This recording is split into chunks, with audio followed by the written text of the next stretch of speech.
Hello everybody, and welcome back to the archive, where we once again return with Final Fantasy XIV. I'm actually here, and on time. We've actually, well, not exactly on time. I think I'm like 6 minutes late, but, pretty close to on time, Can't be perfect all the time. Things have actually been going relatively well for me recently, so hopefully I'll be back on a normal schedule here in the next coming week or so. We just hired a couple more people, and they're currently in training, so once that's all finished up, we shouldn't have any more of this, staying extremely late after shifts to cover for people that can't make it. The weather's starting to clear up a little bit with the fact that we're slowly moving out of winter, which should hopefully help the whole scheduling thing. Fingers crossed, I'll hopefully be back to streaming more than just 3 times a week. Hopefully, I'm hoping to go back to 4 or 5, which was my original New Year's resolution, but the weather here has been a bitch the last couple months, so we'll see. So, on the agenda for tonight is we're going to do the last of the Hildebrand cases for Realm Reborn. Once they're finished up, we'll add the Stormblood and the Heavensward ones onto our bonus stuff to do before starting the next expansion. So they'll go in with the Alliance raid and all that kind of stuff. And then we're just going to do more Stormblood MSQ. I don't know how close we are to finishing it. What level is the quest that we're currently on? 67? So we've got to be getting pretty close to the end of Stormblood. Like, probably still got like 1 or 2 streams worth of it. But, hey, we're getting closer at the very least. I don't really have much else to say. Hopefully, as per scheduled, we should be on for Final Fantasy XVI tomorrow, where I will hopefully be able to get a decent amount of stuff done. I don't make any promises, because, I still do work tomorrow, so I could be caught up late, but fingers crossed, fingers crossed. Other than that, I've got some other projects down the line that hopefully will see the light of day relatively soon. Doing some minor computer upgrades along with that, and I have a couple goals to do like a couple actual videos rather than just live streaming and all that. I've got a couple things planned. I don't know if any of them will ever come to fruition, but I've made a few upgrades to sort of make that more possible. But enough talking about random shit that may or may not happen. Let's just continue. Also, I have a little bit of a cold, so if I sound a little congested, that's why. I have a slight cold. Alright. I was wondering when you'd show up. I hope you haven't made any plans for the day, because we've got a situation on our hands. Remember our good friend, the Phantom Thief? Well, it seems he's decided to branch out from burglary to cold-blooded murder. If the rumors are to be believed, he's claimed 3 victims already, all influential members of Alden's society. Mr. Manyfaces has been kind enough to leave one of his signature calling cards at every scene, leaving no doubt as to the identity of the murderer. The message is always the same. The weight of 5 corpses will bring the scales of justice to balance. More riddles. Not that you'll hear me complaining. No, the only thing my readers like, more than a good mystery, is a good murder mystery. Ever since the story broke, the Mithrali's been selling like Pond's cakes. Fucking, you're celebrating people getting murdered? And I get it that it's good for business, but that doesn't seem like the best, I wouldn't go around saying that out loud. That's kind of weird. The only rub is that it's left me no time to look into the thief's last message until now. That is. Shall we? The hidden treasure of Ul'dah, was it? If there's anyone who can shed some light on this, it's you-know-who. To Sunsilk Tapestries. Sunsilk Tapestries. That would be Aetheryte Plaza. Easy enough to get to that. Yeah, I think we go this way. You'd think for this being my starting town, I would have eventually figured out the layout and know it by heart. And while I do know most of it, this inner, like, gladiatorial ring arena spot, I don't go very often.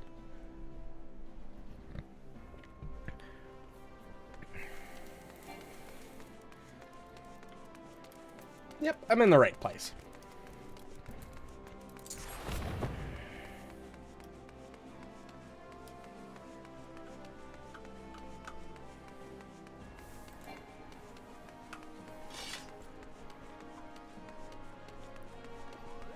Still a little weird that the Phantom Thief has now resorted to murdering people. Seems a little out of character given his previous MO, but I guess it's not entirely out of the realm of possibility.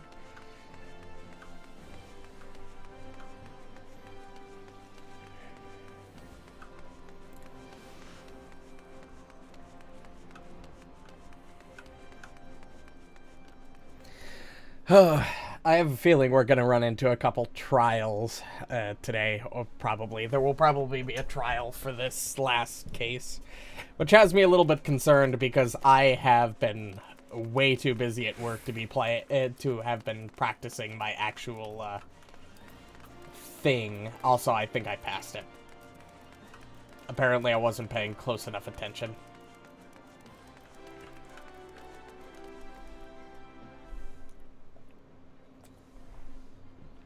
Not that this rotation is, like, super complex or anything. I just gotta remember some of the basics. Oh yeah, I totally just waltz right fucking past it.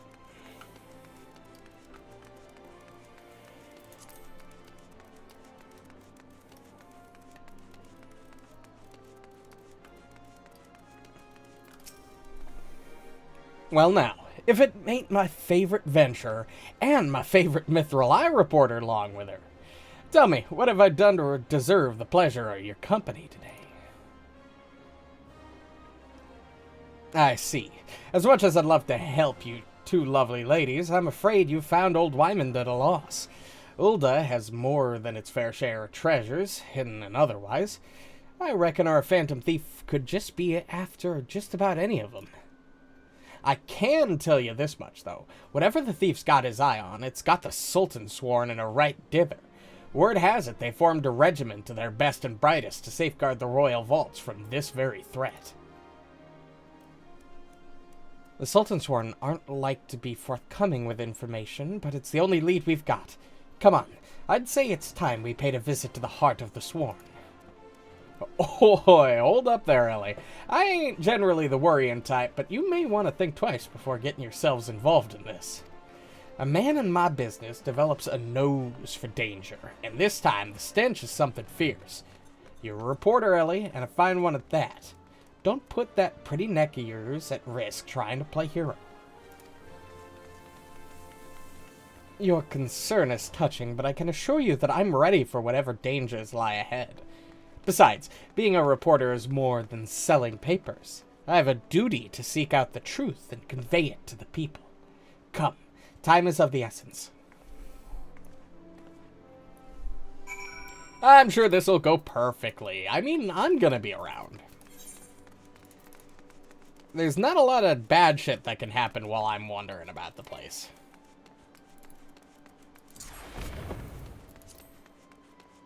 Okay, that's not entirely true. There's not a lot of bad things that can happen to me while I'm wandering about the place. Everybody else, yeah, probably.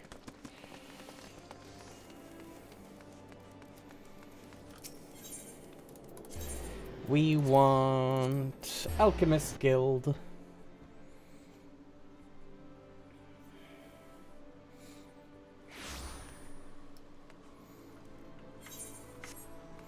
All right.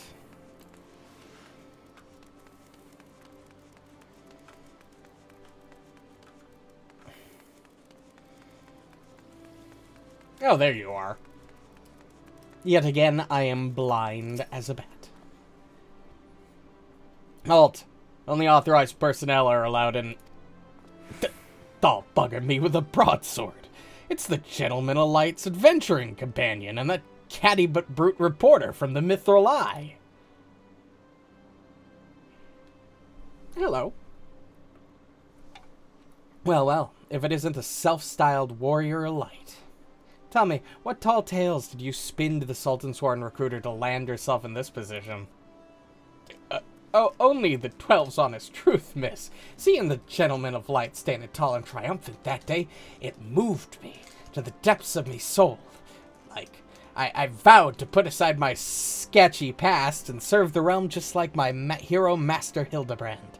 The Sultan-sworn were impressed with my commitment and my sword arm, and they gladly welcomed me into their ranks. Wait, don't tell me. You've come to assist Master Hildebrand in his investigation, haven't you? Oh, why didn't you say so sooner? It's the least I could do to help the two ladies who united me with my role model. You'll be wanting to speak with Phyllis. She's one of the Sworn's best, and something of a history buff, it'd seem. When she heard the thief was targeting 4 relics of Balladia, she personally stepped forward and volunteered to lead the investigation. If anyone has the information you're looking for, it'd be her. Wait here while I get her. I can trust you not to touch anything, eh?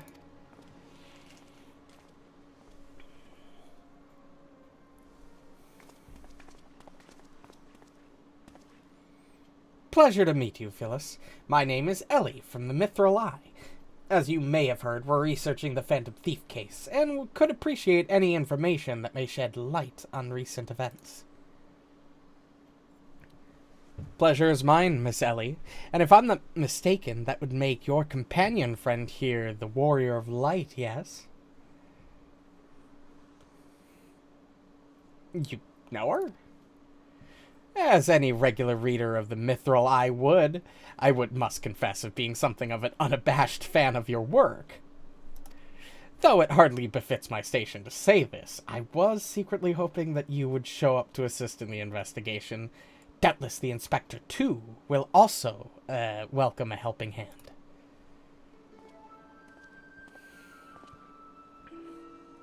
The Sultan-sworn, the elite of Uldar's elite. I can only hope they prove more competent than the bungling mercenaries I've dealt with thus far.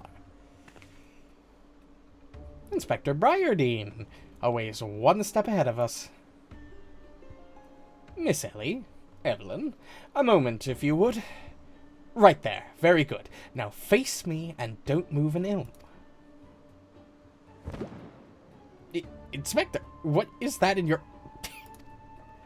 Okay. That was unnecessary.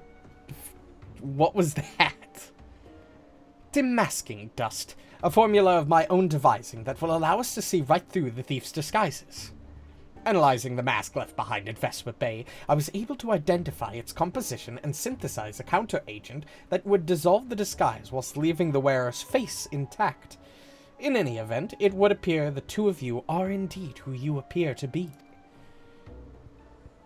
I'm surprised that didn't work on my glamour prisms, but, you know, I guess that would be kind of weird to try to do in the middle of a, scene here. Brilliant, Inspector. The Phantom Thieves pulled the wool over our eyes for the last time. I fear it won't be so simple. The ingredients necessary to produce the dust are exceedingly rare. Even with the entire resources of the Sultan-sworn at our disposal, we were only able to produce a limited supply. I see. Well, I suppose it's better than nothing. That said, have you at least been able to identify the thief's next target? A hidden treasure of Uldar, the last of the 4 lost relics of Balladia. I fear not. I've pored through the histories time and again, but the only mention of these 4 relics is as vague reference in an old prophecy. Most serious scholars consider it little more than fairy tale. When darkness falls and hope fades to despair, 4 warriors born of light shall descend in the righteous glare.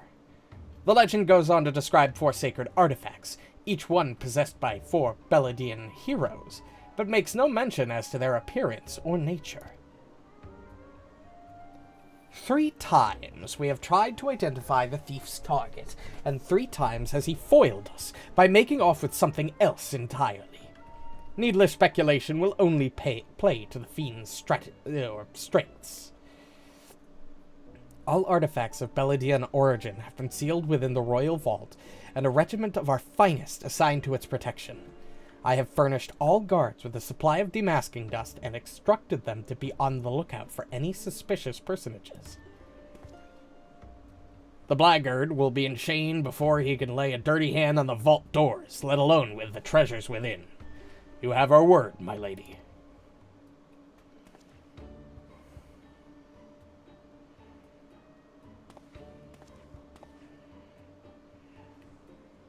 But there are even more disturbing matters at hand. Doubtless you have heard of the recent rash of murders perpetrated by our quarry. The Sultansworn have launched an investigation, but the truth of the matter is that we have been far too occupied with the defense of the vaults to make any meaningful progress. We would be most grateful for any assistance you could offer. A lady asks, and a gentleman answers. Wonderful. Okay.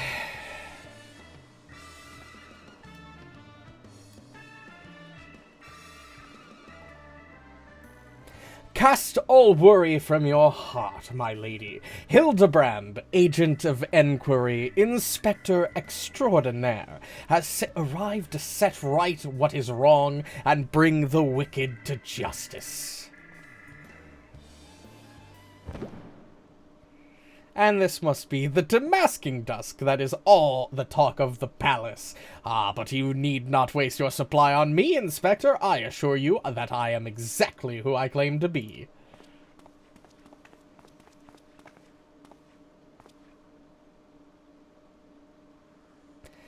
A shame that...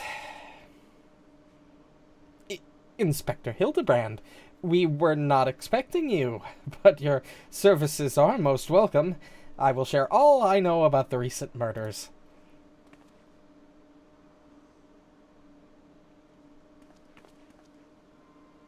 The killer has claimed 3 victims thus far. The head of a publishing consortium, a high-ranking government official, and an influential scholar. Other than that, they were all influential figures in their respective circles. We can identify no common threads connecting the 3.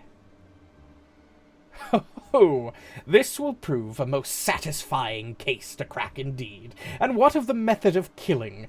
Conked over the head with a cudgel? Gutted with a great sword? Strangled with a subligar, mayhap? I'm afraid that we've identified no pattern. In any event, the murderer plots the deaths of 2 more even as we speak. We must take action, and quickly. Understood, my lady. Clues may be scarce, but worry not. My realm-renowned powers of deduction are more than up to the task. I shall see this burglar-turned-butcher delivered to justice. Your presence is heartening indeed, Inspector Hildebrand. Friends, please take this demasking dust with you. I fear we can spare but a single sachet, but I trust you will put it to good use. Hildebrand is going to waste it the first moment he gets. That's what's going to happen to it, but alright. Come to accompany me on yet another case, friend? I like your gusto, but if you're auditioning to be my assistant, I fear that role has already been filled most ably. Still, a gentleman welcomes all support from all his admirers. I shall henceforth name you thusly. Evelyn, my ever-loyal associate. And now, my ever-loyal associate, the investigation calls. I propose that we begin by inspecting the site at which the most recent victim met his demise. My questioning about the palace has revealed that the scholar's body was found not far from the 80 sins of Sasimo. Even the most circumspect of criminals cannot help but leave behind clues. Clues that will not elude my gaze. Friends, let us be off. Pray alert me should you see anyone suspicious. My ever-loyal associate, we must put Miss Phyllis's demasking dust to good use. Yep, to good use. I'm sure it will be used for that purpose. Let's see, where am I going? Oh, right.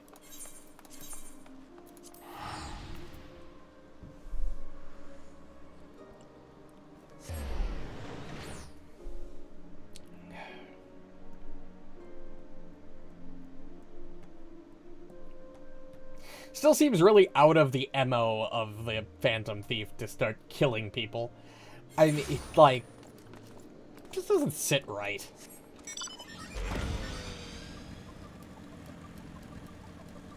I guess it's not out of the realm of possibility, but then again, it's also not out of the realm of possibility if somebody's framing him or using his MO, even if they did leave his calling cards at the scene, so I guess that's just one additional, evidence against him.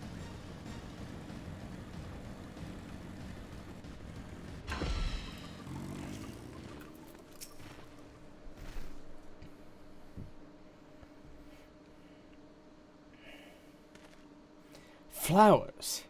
Yes, it is all becoming clear now. Our phantom killer is a florist who, in his hurry to escape, carelessly mislaid his wares.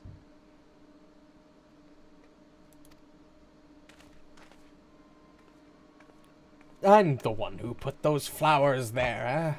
To honor the memory of me poor boy. You dare defile his memory, eh? Eh? 1,000 pardons, my lady. Please accept my most sincere condolences on your loss. I am Hildebrand, agent of inquiry, Inspector Extraordinaire. I swear to you, on my own dear mother's name, that your son's killer will be brought to justice. Ahem. Just as I was saying, these flowers were clearly placed here by the family of the deceased, which can only mean... Leave this place. Run away while you still can. Run far, far away. Run her, he'll turn you into a zombie, just like my poor, poor boy. A living person turned into a zombie. Nonsense. Not nonsense, my boy. History. Or have you not heard the horrors of Silda? Ulda's sibling nation, against which we waged war centuries ago. Much blood was shed by both sides, aye, but I speak of a far greater horrors than death, an unholy drought brewed by a Sildan alchemist, one with the power to turn the living to the undead, that his nation might command an army of mindless, deathless soldiers. The traitors spurn. They turned my poor boy into a heap of rotten flesh and ran him through. But ye won't hear that from the Sultan sworn. Thalan alone knows why, but they whisked the body away before I could so much as pay me last respects. The traitors spurn. I'd heard the stories, but I never thought them true. To be able to procure such a frightening thing, just who are we dealing with here? A Sildan. I'm sure of it. Only a Sildan would know the recipe. But the last remnants of Silda died 4 centuries ago, you say? Oh, they did. He calls himself the Phantom Thief, he does, but did it ever occur to ye that he might be an honest-to-God's phantom? Eh? Heard the tales from my own great-great-grandma, I did. About the 4 relics of Baladia and the powers they hold, the power to exact justice. A spectre of Silda has returned to wreak vengeance on us. Woe to us all. Have the 4 warriors of light forsaken us? What the fuck is going on with you? My dear boy, if only you'd become a traitor like your father.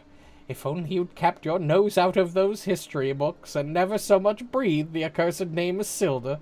But you did, and now we're doomed. Doomed! Sure. Yeah, totally believable. That lady was even more eccentric than Hildebrand, which is saying fucking something.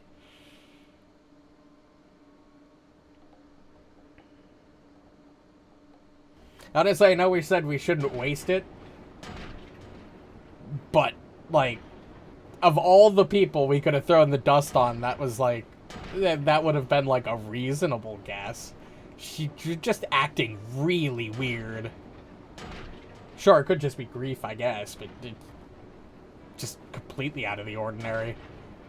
That bleeding horsen's here somewhere. I can feel it in me follicles. The most potent hair tonic the realm has seen?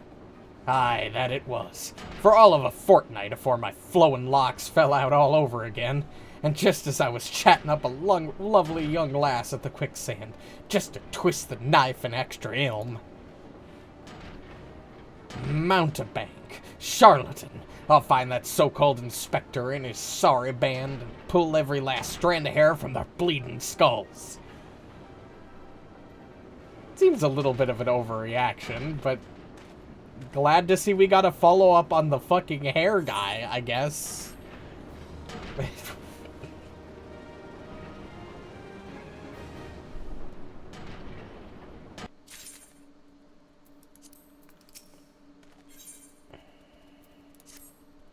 It's all becoming clear to me now. That dear old woman's testimony has confirmed that which I suspected from the start. Like a zombie picking away at its rotting flesh, Hildebrand, agent of enquiry, inspector extraordinaire, has peeled away the foul scab of uncertainty to reveal the truth within. Open your ears and feast your minds on the fruits of my flawless deduction. Ahem. Our phantom thief is a phantom indeed, a wayward spirit caught between the realm of the living and dead for nigh on centuries since meeting a tragic end on the battlefield. As such, our course of action is clear. We must placate this tortured soul that it might abandon its vengeful vendetta and travel to the next life in peace. But what is the true nature of the spectre's grievances? Without this knowledge, we cannot hope to assuage its rancor. Let us begin our search at the Thaumaturgist Guild. Doubtless the tomes there contain a wealth of knowledge on the ill blood between the sibling nations. Notwithstanding the abject stupidity of everything else that came out of your mouth, some knowledge of Silda may serve us well. Go research as you will, and do take as much time as you need. You can count on me, Inspector Briardine. Whatever knowledge is to be gleaned at the guild, it shall not escape my inspector's eye. Oh, God.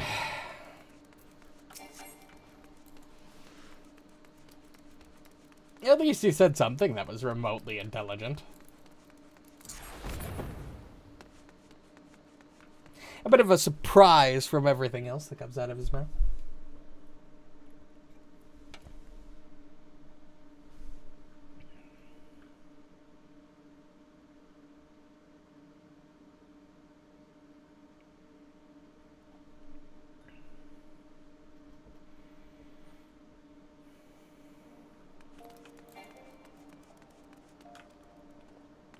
Where's the closest Aethernet shard? Oh! Actually, it's like right over here. I don't even need to go to the next Aethernet shard. Well, I do need to go to it in the fact that it's on the way, but... Hey, you get the point. Researching the ancient feud between the Ulda and Silda, are you? Most impressive. Young people these days show so little interest in learning from the past. Anyhow, I'm pleased to say that I have more than a passing familiarity with ancient history. To understand the history of the sibling nations, one must go further back still, to the birth of their mother nation, Belladia. The Fifth Astral Era was an age of untold wonders, where the arcane arts were burgeoned and the great civilizations that commanded such powers flourished. This age of enlightenment would not last, however. Power bred avarice, and avarice bred resentment. It culminated in the War of the Magi, which brought the great floods of the Sixth Umbral Calamity, which in turn swallowed once proud nations and left a battered wasteland in its wake. Mages were reviled and persecuted for having caused the catastrophe, with many forced to leave their homelands or face death. It was a small band of those survivals that found their way to Thanalan, where they would found the nation of Belladia some 8 centuries ago. Ah, imagine, a government of mages, by mages, for mages. What wonders might have been wrought had Belladian civilization survived to this very day. Alas, this was not meant to be.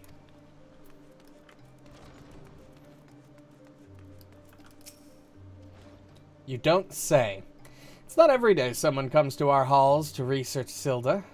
As a fellow student of history, though, I'm more than welcome to conversation. Belladian civilization flourished in relative peace until twin sons were born into the royal family. The two were fierce rivals, and when they came of age and their father passed, each one claimed that he was the rightful heir to the throne. With neither son willing to relinquish his claim, they agreed to split their kingdom in 2, forming the twin nations of Ulda and Silda. But not unlike the 2 proud princes, the sibling nations developed a penchant for rivalry. Okay, I'm starting to get some picture here. Not really leading us any closer to the truth of the matter, but, you know, getting somewhere, I guess. Greetings, traveler. You would learn of the war between Ulda and the fallen Sultanate of Silda? It would be my pleasure to enlighten you. The 2 city-states coexisted for several generations until the bad blood between them boiled over, culminating in an outright war. As you might deduce from the present state of affairs, Ulda emerged victorious, leaving its once proud sibling nation in smoldering ruin. As the histories tell it, the battles fought between the sister nations were the stuff of nightmares. In a desperate attempt to overcome Ulda's superior numbers, Sildan alchemists devised a most horrific stratagem. Employing a frightful formula known as the traitor's spurn, they brought their fallen warriors back as undead soldiers. Some theories have it that they were even employed to put the potion on those of the living who were too weak or wounded to fight. Sent shivers up the spine just thinking about it, no? It is truly a crowning glory of our fair nation that our forebears were able to emerge victorious against these horrors.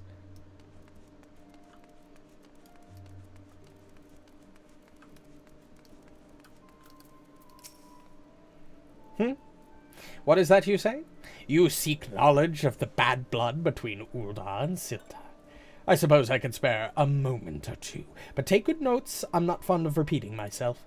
2 scales, one of gold and one of silver. The gold of Ulda weighing prosperity and power. The silver of Silda weighing knowledge and power. But the power sought by the 2 nations differed greatly. Yes, greatly indeed.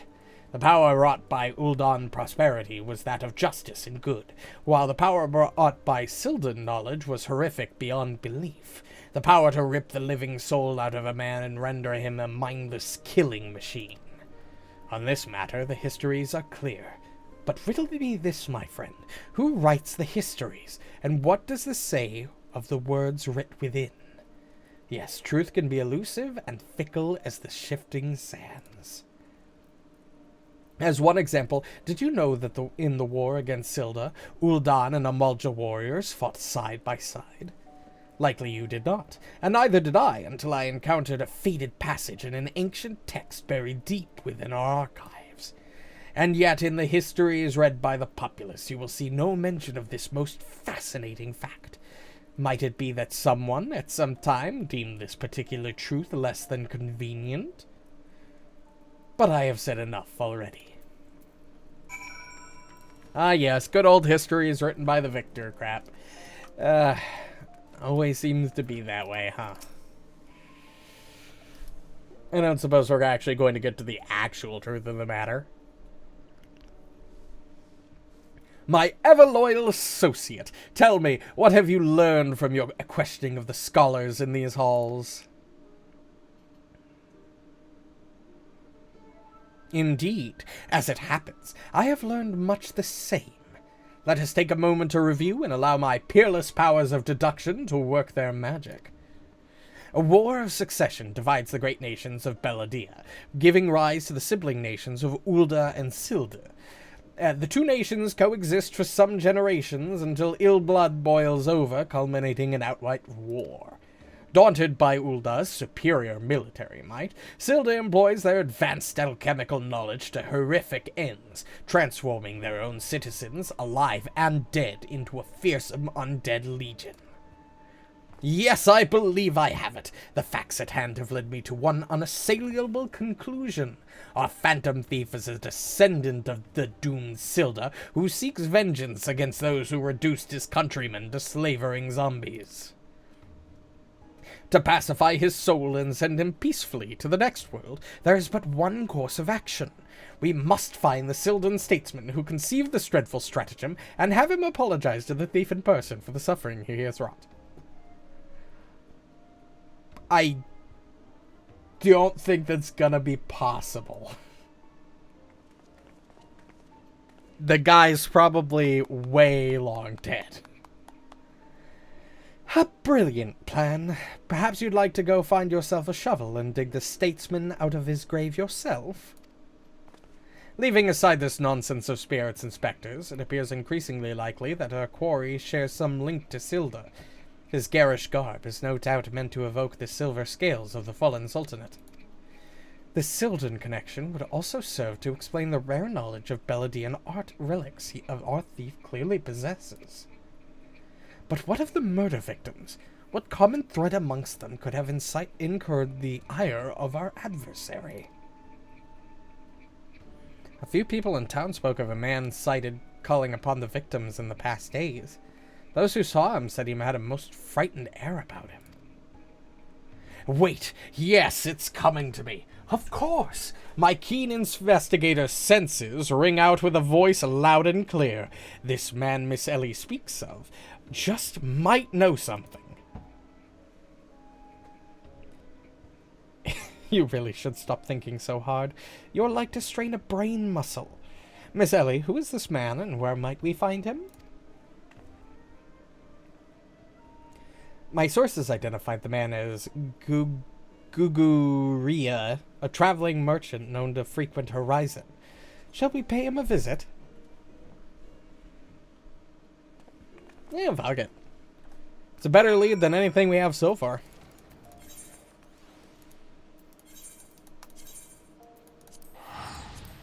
The funny twist of this would be, like, all of this is wrong, and we just stumble upon it, like, upon the thief by accident, and he's like, what the fuck are you fucking talking about? Like, are you insane?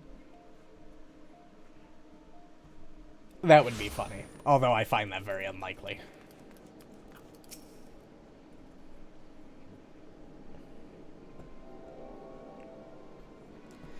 Yes?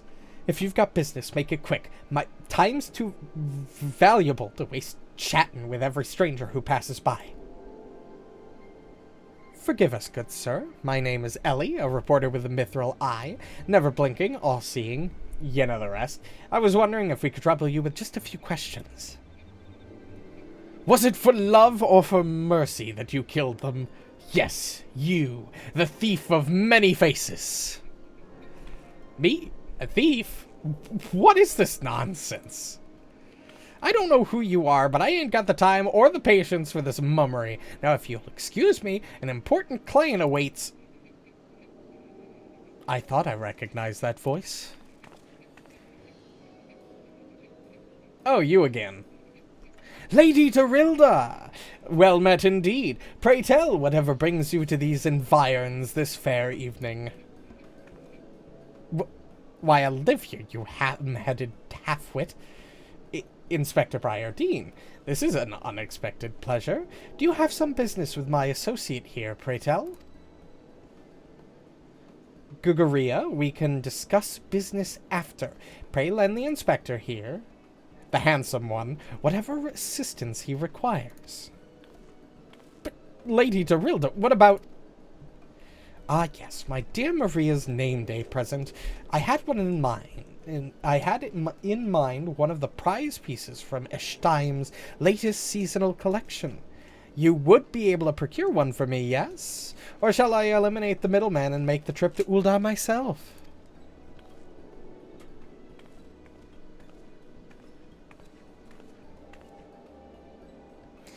I'll say it just once more, Guguria. I expect you to give the Inspector and his companions your full assistance. They, yes, even the stupid one, helped me regain something truly priceless. Yes, something more valuable than any mere trinket.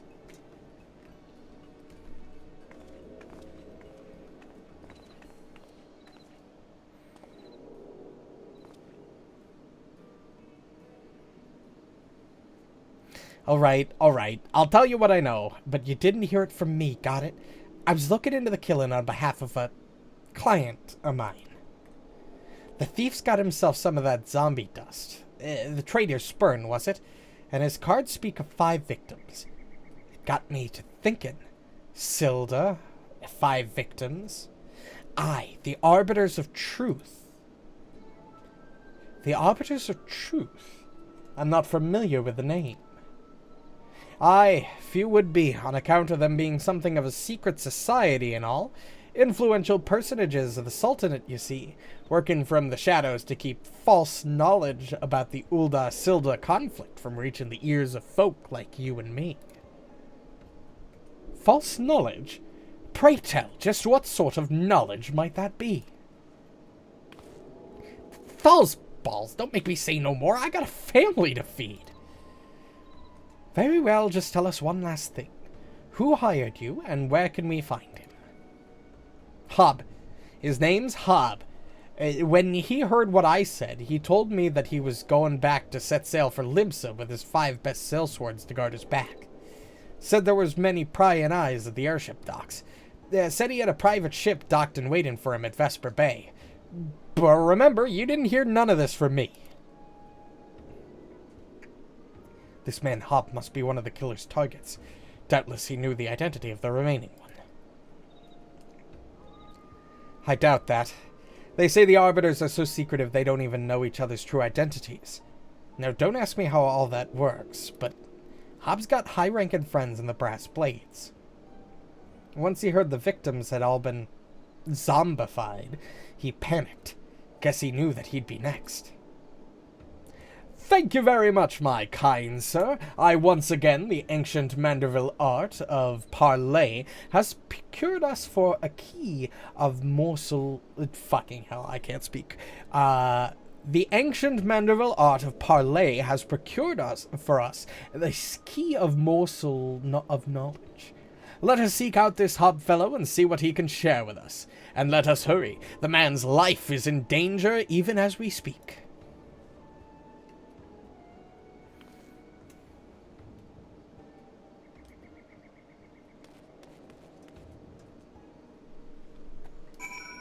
Alright. Search for Hob. Alright, Vesper Bay. It's literally right down here.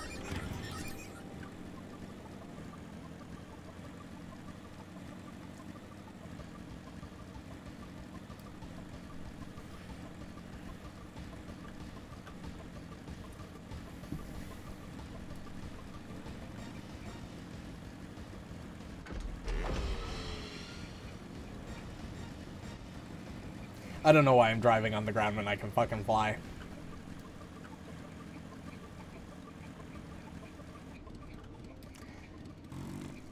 That looked like a corpse.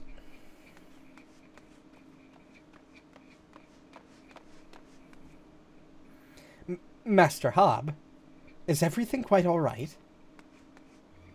No, stand back, Ellie.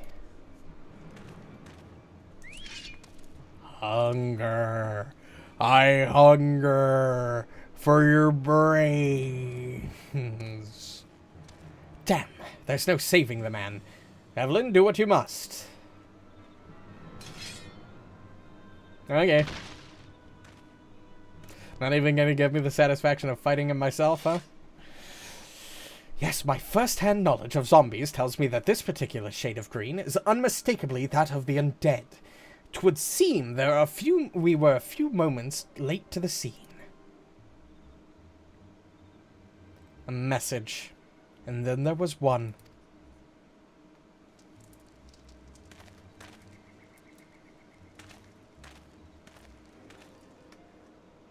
There it is again. Is something the matter, Inspector? Indeed, Nashu, there is.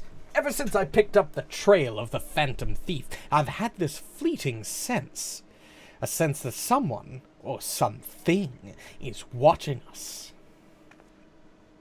The thief might be close at hand. We should be careful. For the moment, let us return and report our findings to Miss Phyllis. The secret society or no, knowing the identities of its members may lead us to the final victim. I, too, had best return to the Mithril Eye. Let's meet up again after... I'll see what new clues I can uncover in the meantime. You will do nothing of the sort, Miss Ellie. These streets are far too dangerous for you to walk alone. Inspector! Inspector! I'll go with her. If you insist, Nashu, but then I give my leave. But pray be wary. No, not just of the thief, but of Miss Ellie. She has quite the temper, as we both know.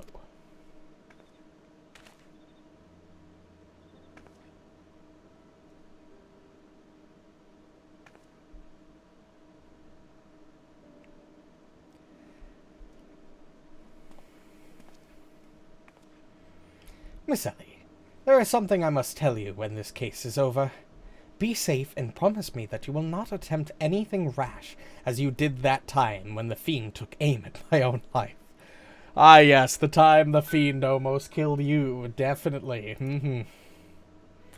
Your life Castel del Sol! Yes, that was quite the ordeal, wasn't it? I'll be careful, I promise.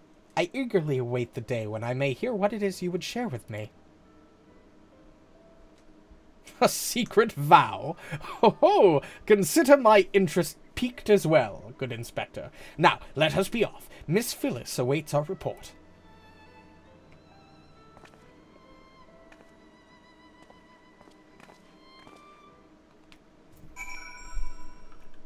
Back to Ulda.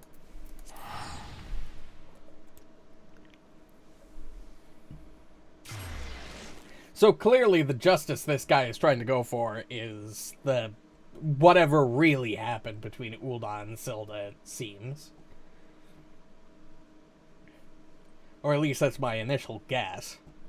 So it's looking more and more like that he is actually Sildan, somehow. Whether he's, well, he's probably not literally a spirit, or a zombie or something, but, you know. I guess it's not completely impossible, even if it's very unlikely. Maybe he just wants the truth to come out? I mean, he's clearly killing people who, ignoring that. He's clearly killing people that, are hiding the truth from what we know of the secret society nonsense. A fourth victim. Thal have mercy. Were you able to glean aught of a connection to the other victims? The Arbiters of Truth. No, it can't be.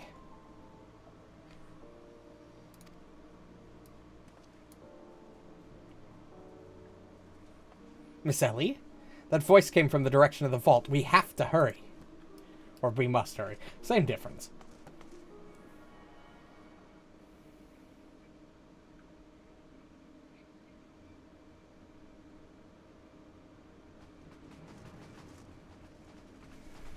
Miss Ellie, are you hurt? That man. I only thought to ask him a few questions. Before I knew what was happening, he was upon me. I could only... bash his brains with a conveniently placed bottle of mead, it would seem. Remind me to not get on your bad side, Miss Ellie. That said, is Nashu not here with you? She saw a figure lurking in the shadows and went off in pursuit before I could stop her. This man wears the armor of a Sultansworm's squire, yet his face is unfamiliar to me. Something is amiss.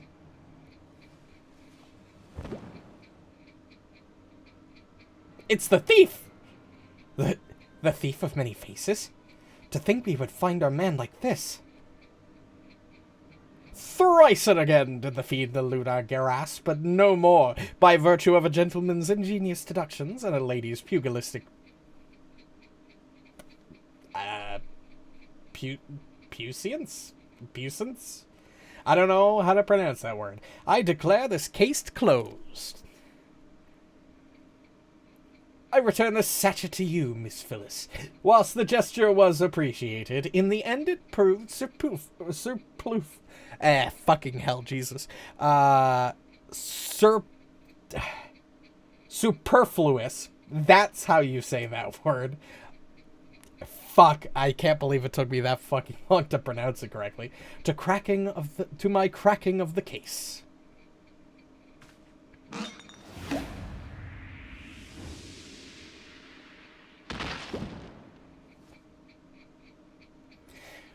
While you're at it, is there anything else of immense value that you'd like to wantonly destroy?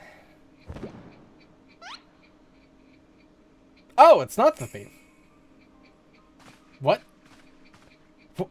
What is the meaning of this? Ingenious. A double disguise, planted by the thief to throw us off his trails, no doubt. This is Guig, one of my most capable men. I signed him to guard the vault and outfitted him with an ample supply of damasking dust. It is inconceivable that the thief could so easily elude his grasp.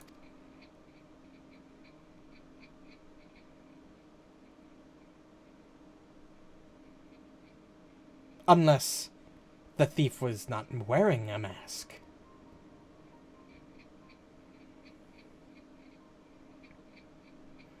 Speaking of which, has anyone seen Miss Ellie? No, that's impossible.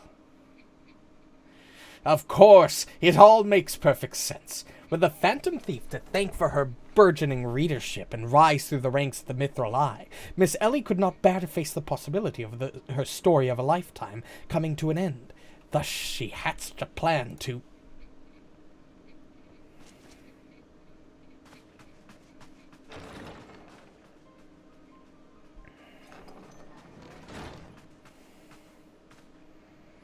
My lady, the vault has been breached. The wise man's whispered. It's gone. For her foul crimes against the Sultanate, I hereby declare Ellie of the Mithril Eye, the thief of many faces, an enemy of the state. Deploy all troops and do not rest until she is in custody.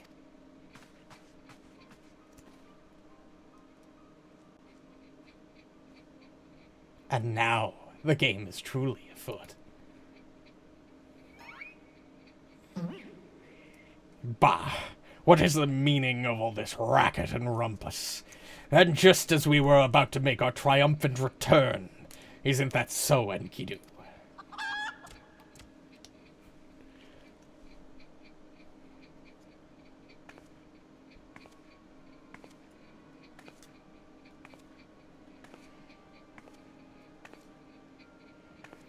Miss Ellie! Miss Ellie! That shadow you said you saw? I think it was just a mouse.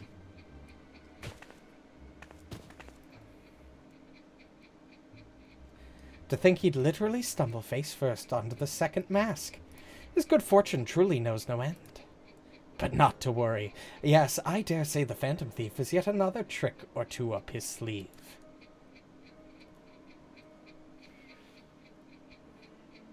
Oh fuck, this is actually getting good. Holy shit. Wait, hold on a second. Wasn't Miss Ellie there when we saw the Phantom Thief during the third case? She couldn't have been the actual thief, right?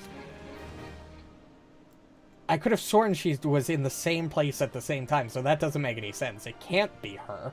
It's got to be somebody just using her appearance, right? Like how they're doing with Nashu right now.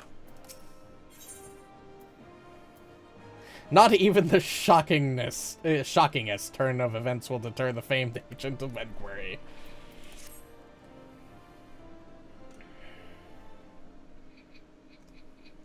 My ever-loyal associate, we must find Miss Elian quickly.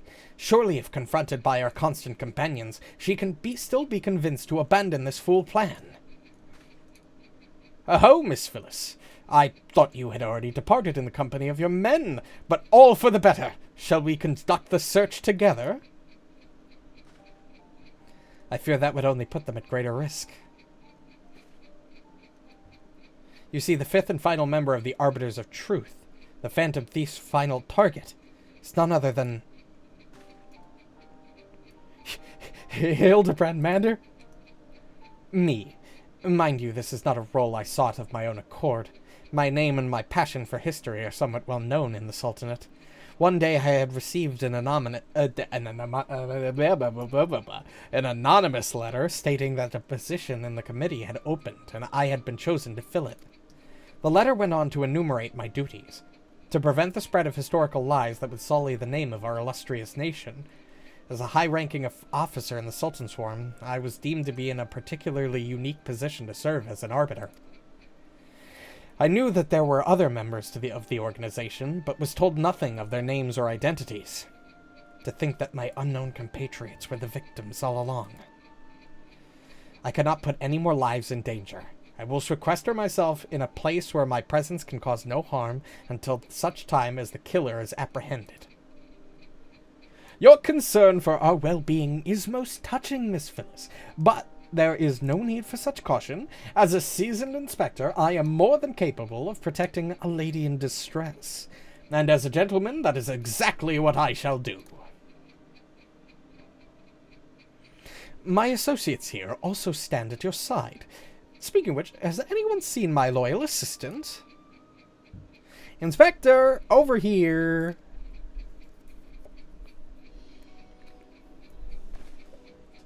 Right. Hi, Nashu. Ah, there you are, Nashu. You really shouldn't run off on your own like that. I was worried sick about you. I'm sorry, Inspector. Miss Ellie said she saw someone in the shadows, so I went to take a look. Now, there wasn't anything there but a dormouse, but it was a really cute dormouse, you see. Just kept squeaking and scurrying away, and I just...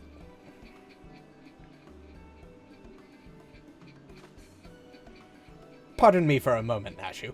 Yes, my inspector's sense speaks to me. Someone is watching us. Evelyn, let us split up and canvass our surroundings.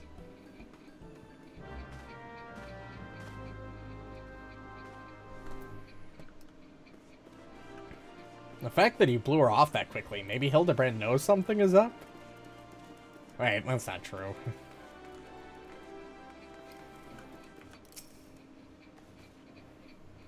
There's no way. Be wary and be warned. Okay, cool. I am wary, but warned about what? Trust no one, and your friends all the less.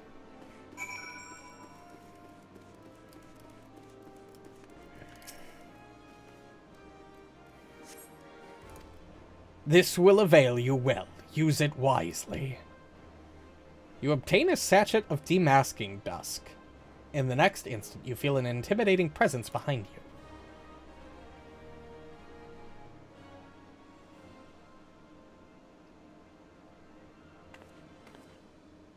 Ho ho ho! If it isn't my beloved son's staunch companion, the mighty I was in the area on a matter of business, which I curtailed when I felt a suspicious presence from the shadows. Pursuing it led me here. Perhaps, mayhap it is the same for you? Yeah, I don't fault us for taking a little bit of a step back. Guy has no sense of personal space. Oh, so your pursuit of the thief of many faces has taken quite the unexpected turn, and now you have come upon a series of anonymous letters. Mayhap our watcher in the shadows is a friend, or is this another trap laid by the fiend? Yes, the plot thickens like a dollop of salamander oil. In either event, I dare say the circumstances call for utmost caution. The thief could be anywhere, or anyone. Myself excluded, of course. No mere mask could replicate the physique of this Manderville man. That said, I fear my dear Hildy may be in a bit over his head this time. Allow me to assist in your investigation. Were anything to happen, Hildebrand, his dear mother would... not be pleased. Yeah, I doubt if he could play the part as anybody. Fucking Godbert is probably the last person he'd have an easy time doing.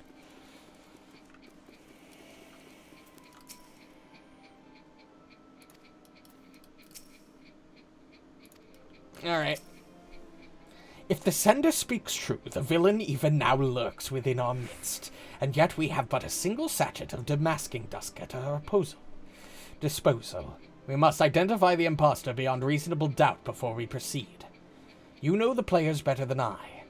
What say you have a few words with each of them and see if aught seems amiss? Inspector Briardine told me all about it.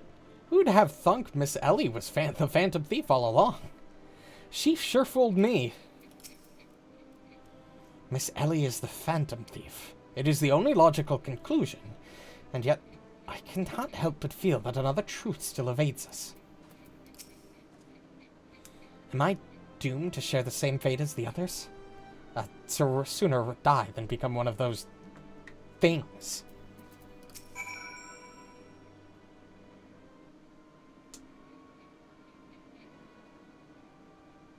Nothing particularly odd about any of them, you say?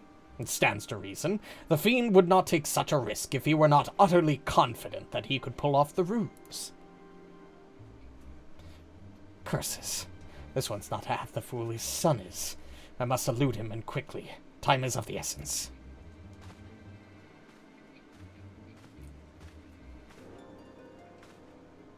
I question the Sultan sworn outside. To a man they insist they have seen naught of Miss Ellie. Wherever could she have gone? Father, what brings you here?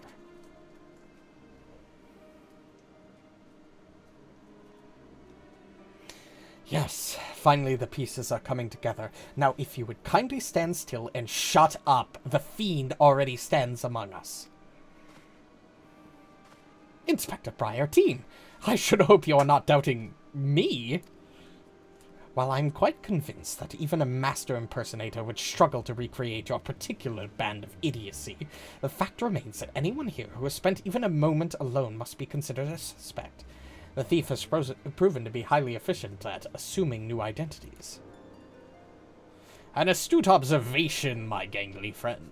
I'd say this occasion calls for a dose or two of that powder Evelyn here found earlier.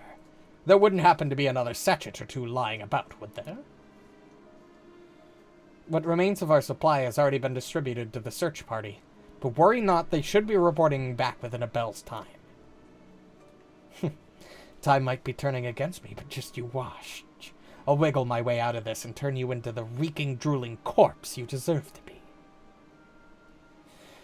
I fear that is more time than we can afford, Miss Phyllis. Unfortunately, my powers of deduction will lay the fiend's face bare within minutes. We know that, given the choice, the thief prefers to impersonate familiar personages. As Miss Ellie has only a passing interactions with my dear father, we can safely eliminate him from any consideration. That leaves myself, Nashu, and Evelyn here. Nashu and I, in particular, have had a close and extended relationship with our suspect. I shall begin by questioning mine own assistant. I assure you that none know her better than I. Brilliant reasoning as ever, Inspector. Go on, ask me anything. Of all the times for this overstuffed buffoon to start talking sense. If you ask me anything too obscure, my cover is as good as blown. My relationship with Nashu is close. I dare say at times it is as we share of mind. If this Nashu is truly my ever-loyal assistant, she should have no trouble completing my thoughts. Ahem. I am a Manderville.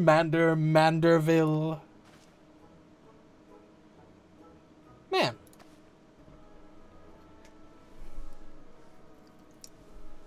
Doing what only a Manderville can. From the peaks of Corthis to Thanalan. Manderville. Man, you're the best, Inspector. A perfect score. You may rest easy, dear friends. This is unmistakably, unequivocally, Undoubtedly the true Nashu. I've never loved you more than now, you marvelous mutton-head you. Nashu, is something the matter? Just because you've picked up a few more wrinkles beneath the eyes, there's no need to avert that charming face of yours. Wrinkles? Wrinkles? Look who's talking, you crusty, cretinous old...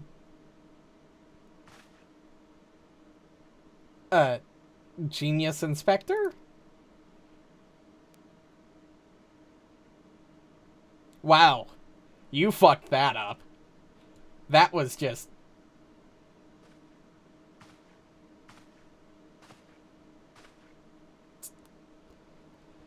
The charade is up, Miss Ellie.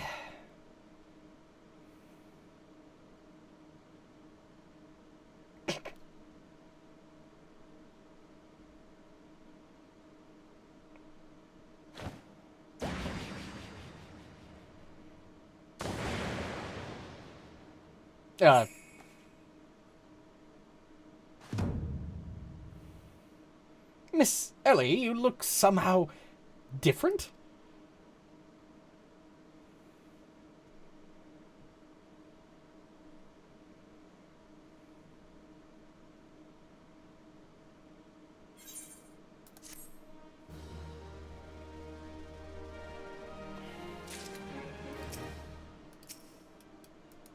Yeah, we're still waiting for NPCs to load in. Clearly. There it is.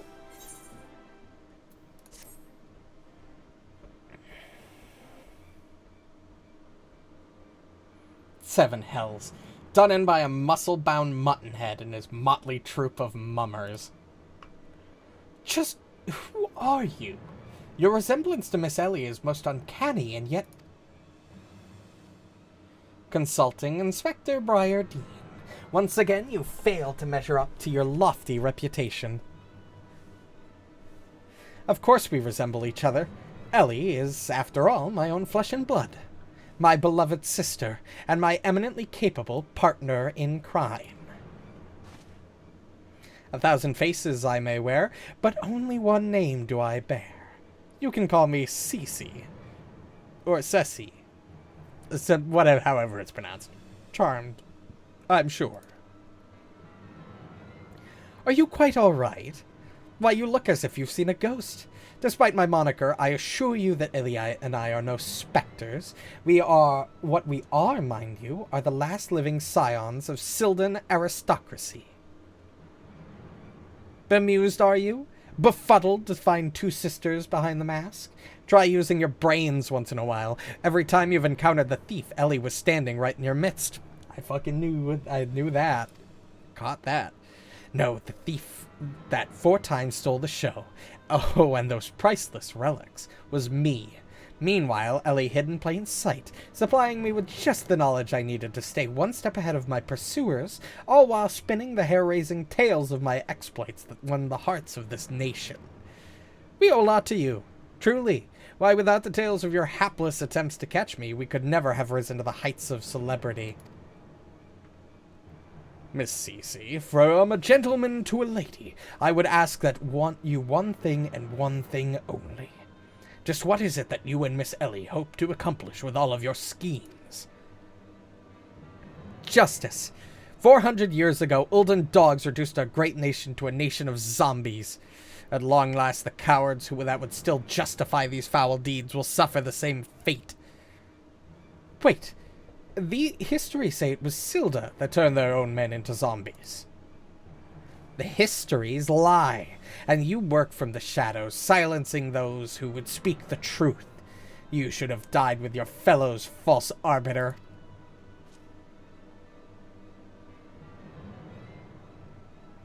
It was Ulda that ordered the creation of that dreadful powder and wielded it as a weapon against our proud ancestors. The history of your glorious sultanate is built on a lie. What is this madness you speak, woman? Not madness, truth. The powder in my possession was stolen from the Uldan army 4 centuries ago by one of my ancestors. They say it was his final act of courage in the moment before his leg fell off and his rotting head dropped from his shoulders. This is the truth that the histories don't tell. The truth that this doe-eyed Sultan Sworn would kill to keep buried beneath the sands of the Thanalan. But your time of reckoning is nigh. Oh yes, before long you and everyone in this rotten nation will know firsthand the horrors of my ancestors knew. And just what do you mean by that? Oh, how the idiots lap up the stories. A masked crusader for justice, a dashing rebel waging battle against power and authority. Oh, if they only knew. But they will see soon enough, when they're eating each other's brains out on the streets. In the last days before our proud nation was razed to the ground, a band of the final survivors stole a vast quantity of the powder from the Uldan vaults, hiding it away in a secret vault sealed with powerful magics. The sole means by which the vault might be opened? By assembling 4 secret relics of Beladia. 4 relics once housed in the royal palace of Silda, before the Uldan dogs stole them and claimed them for their own. And so it dawns upon you at last. Yes, even as we speak, Ellie makes for the vault, the 4 relics safely in hand. Just think, one day you'll be able to tell your grandchildren you were there when the zombie powder rained down on Ulta. No, wait, you'll all be dead. Preposterous.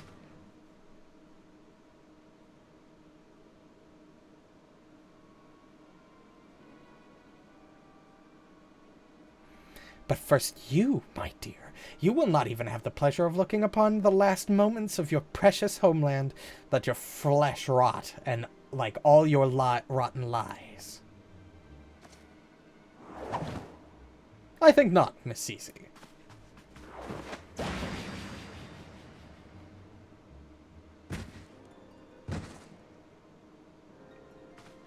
Hildebrand! You idiot! Just for once, could you not get in the way?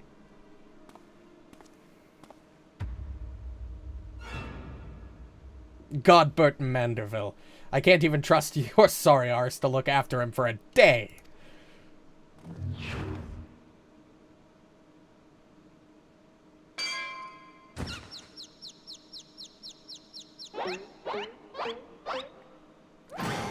I knew it! That presence watching over us from the shadows. It was you, my dear wife.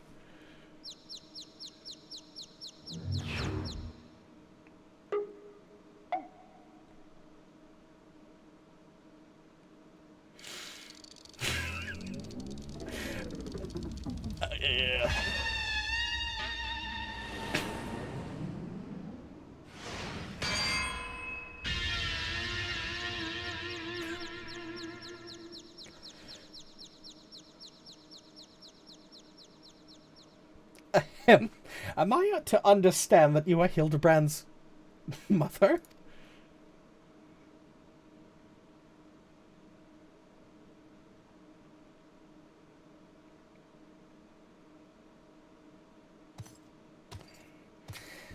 Aye, this is more like it. Hand to hand, skillet to skillet. It's enough to send a warrior's pulse racing. Prepare yourself. The time of our final confrontation is nigh.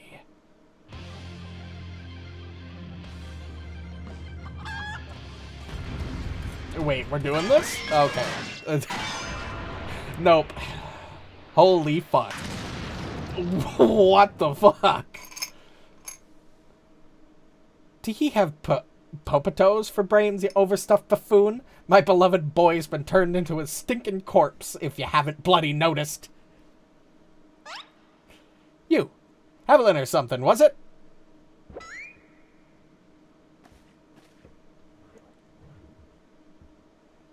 Hildy told me all about your hijinks together. Pleased to meet you. My dear boy's always had a bit of a rebellious streak. What can I say? I can come on a bit too strong at times. But can you blame me? This time I thought I'd sit back and leave things to my sorry-arse husband, dear. But then look at what that got me. You'll help me out, won't you?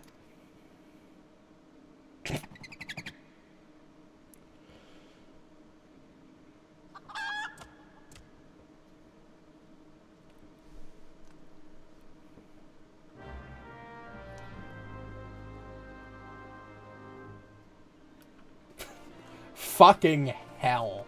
The fact that that was the... I think that's the first time the Warrior of Light has, had genuine fear in this entire game that I've played so far. Holy fuck. I mean, I can't necessarily blame them, given the fact that she just knocked fucking the Gilgamesh through a fucking wall with a frying pan. Reunited with my dear boy for the first time in ages, and just look at him. He's green. Fortunately, there's still time to reverse the zombie curse, and I know just the remedy. A phial of holy water. The ingredients are simple. A tatter of oversoul rags and a phial of twice distilled water. Sintgot at the market's trade stocks the former, and the latter you can procure from a trader by the name of Guest. Now hurry. Once the poison spreads throughout his veins, no antidote will save him.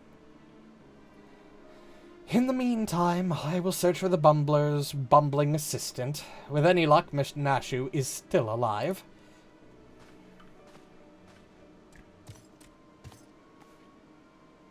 Ouch! That smarts. Egads, Hildy, you're looking none too arty yourself. No thanks to you, you bumbling oaf. Now, are you gonna accompany Evelyn here and make yourself useful, or do I have to reintroduce you to that wall? But of course, m'lady. Gilgamesh is ever at your service. Sintgot sundries, was it? Come now, there's work to be done.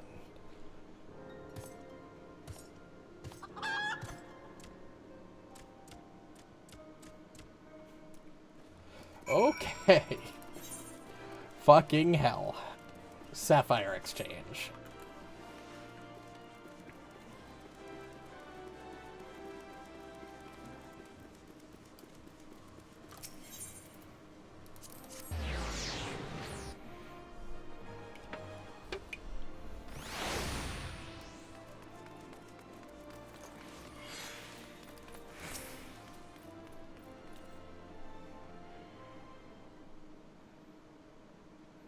Oversoul rags, you say? I fear I've only got a single tatter left in stock, and it's already been spoken for. But my good man, you must reconsider. My dear friend's life, and quite possibly mine own as well, hangs in the balance. Oh, you're talking about you and me, not Hildebrand, aren't you? Yeah, I don't want to know what'll happen if we fail to save Hildebrand. That's a good point. I sympathize with your plight, friend, but a man has to make a living. I've been promised a copious supply of rare chimera membrane for these rags. Unless you can offer me the same, no deal. Gah, and you expect us to be able to summon such a rarity out of nowhere at a moment's notice? Well, look what we have here, if it isn't the Warrior of Light from the Colosseum. Funny who you meet at the markets.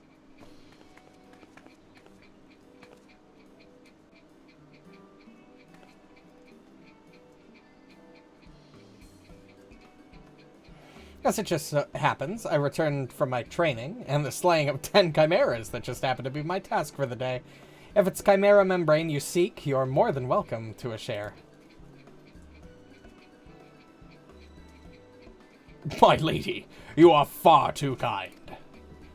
Don't mention it. If it hadn't been for Inspector Hildebrand and Evelyn here, I'd be tag-teaming with that slimy beast and cheating my way to fame and fortune.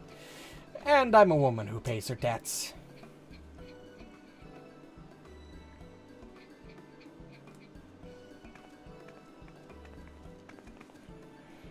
They'll take me if that wasn't Avila the Tempest. Ever since she confessed to her trickery and started climbing back from the bottom of the ranks, I've been proud to call myself one of her biggest fans. Well, I have a mind to give you the rags you seek simply for the privilege of meeting her. A kind sentiment, my good man, but we are more than happy to uphold our side of the bargain, aren't we? And with this, our task here is done. Now, let us find this traitor named Guest.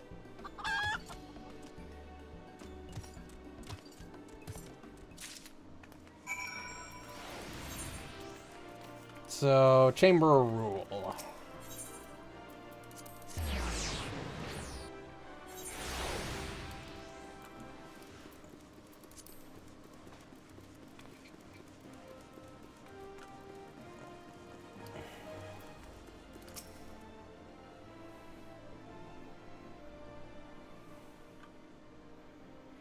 The Blundin Manderville boy is on his last legs, and you need something of mine to save him, you say? Perhaps you can give me a good reason why I should care. Those bloody Mandervilles are richer than the traders themselves, yet they have the audacity to haggle me down to the last gill for every purchase. If the family line ended today, I'd be happier and wealthy man. And now I believe the ballroom calls. Good day to you, and do pass along my condolences to the grieving parents. Have you not a shred of honor or compassion in that spindly body? Business rival or no, the man is on death's doorstep. After the events of that day, my father will not so easily forgive and forget, but it matters not to me. No, my love for you is as deep as the seven seas. I beg of you, milady, may I have this dance? What the fuck is happening? Oh, these two.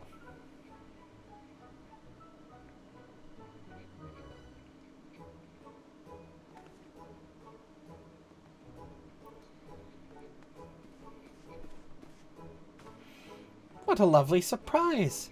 Are you here for the ball, perchance? Heavens, the poor inspector! Well, if it isn't the Lapis maiden in the flesh, what say you bid farewell to preening fops and scruffy adventurers and share a dance with a cultured gentleman befitting your great beauty? Why, it would be a pleasure and an honor both, my lord.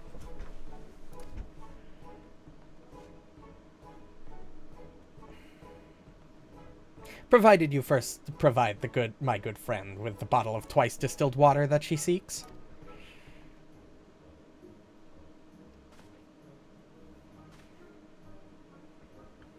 Well, you gonna give me the water or what? You know this woman? Bah, if that's the price you would set, then so be it. Take it. It's barely worth its weight in gill anyway. Now, shall we, Miss Arabella? Sorry.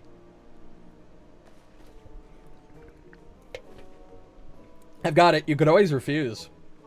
Nothing's there that's making you uphold your end of the bargain here. I knew Hildy to be a worthy rival, but to think he was this beloved by so many. Clearly this realm would deeply mourn his loss. Quickly, let us deliver these goods while there is still time to save him.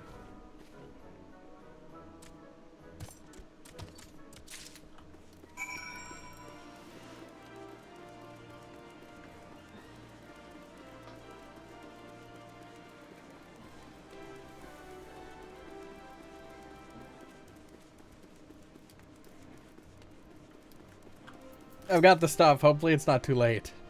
I trust the two of you wouldn't dare to come back empty-handed.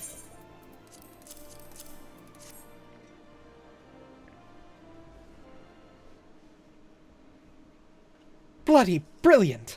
I'd take you over my muscle-headed half-wit of a husband any day. Now stand back and let me show you some real Manderville home cooking. Oh, you bloody bugger, guide my skillet.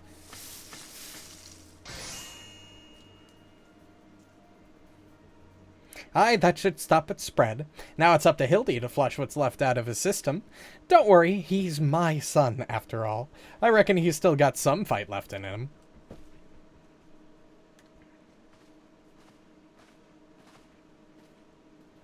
Look who I found. She was slumbering obliviously in a rubbish-strewn corner of Pearl Lane. Boy, did that nap feel good. Yes, I'm sure it did. Evelyn, word has it that Ellie has been sighted at the Sildon ruins. We must go there with all haste. You have done well by my dear boy today. Don't worry. I'll handle things from here. There's a nice warm bed for him, and I think I know a few specialists who might know a thing or two about his condition. What in the seven hells are you standing around for? The future of Ul'dah is at stake.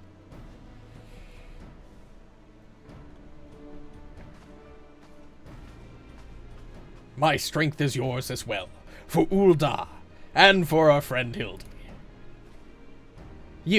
You remind me of my husband, what with you having more muscles than sense.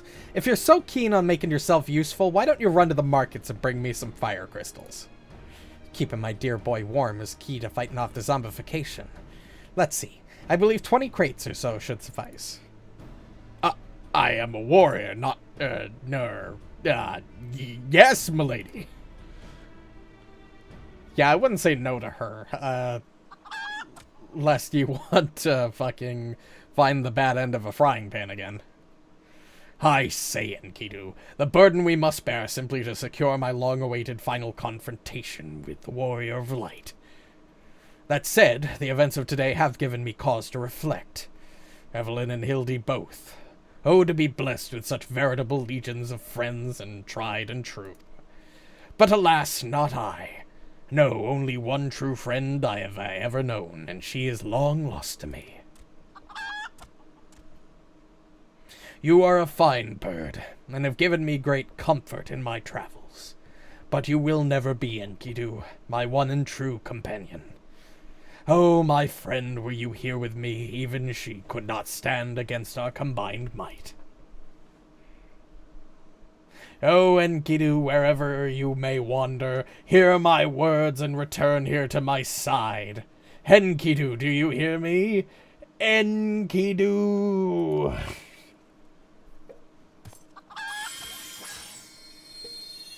Egads! What was that flash from the heavens? It nearly blinded me. And what? The crystals. Where have they gone? Oh god, have you just summoned a primal in fucking Ul'dah? Oh god. Fancy meeting you here, old friend. That voice. Could it be? My faithful companion. Why must you always make me wait so? Oh, that's probably not good. That's probably very bad. Nope. Yeah, I need to wait. Ooh. Nice. Oh, we get the Manderville outfit ourselves, huh? Nice. What are you doing dilly-dallying around here? Let me jog your memory. There's a moonsick maid digging around in a Sylvan excavation site with her mind on turning Ul'dah into the land of walking dead. Your concern for Hildy is most touching, but don't you worry. Mommy dearest isn't gonna let her beloved son kick the bucket that easily.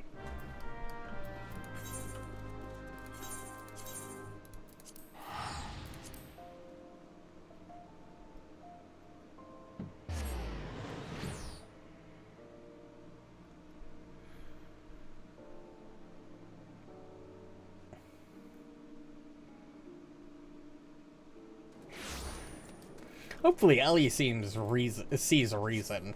She really doesn't seem like the type to literally murder a fucking massive city full of people.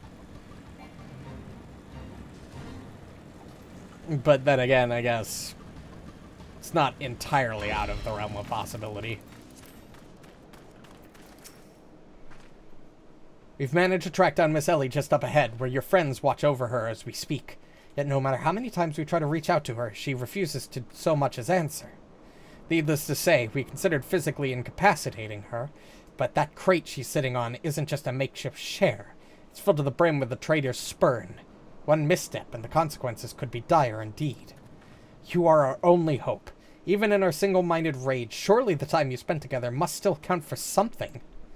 You need not put yourself in undue danger. I only ask that you step forth to where your voice may be heard and call out your friend's name. I beg of you, as surely if anyone can convince the woman to abandon her madness, it is you.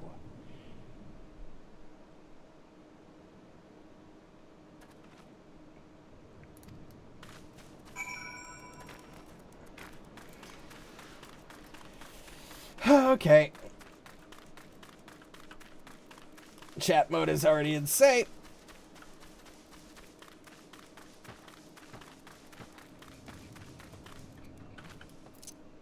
Well, I don't want to... Oh, I accidentally removed it from my hotbar. Give me a second, Ellie. I gotta put that back really fast. There we go.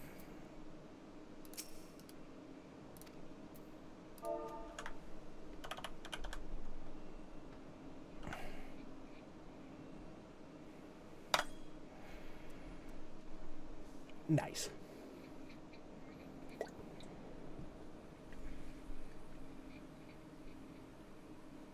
Yeah, are you really sure you want to kill a lot of people? Like a lot of people. I suggest you leave this place while you still can. I bear you no grudge, but should you so much as think of interfering, I'll not hesitate to turn you into a zombie too.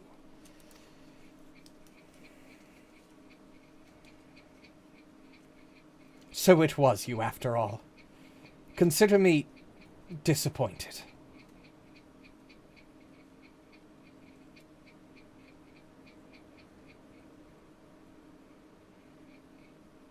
Your sister Cece is already in custody. Surrender now and I will see that no harm befalls her.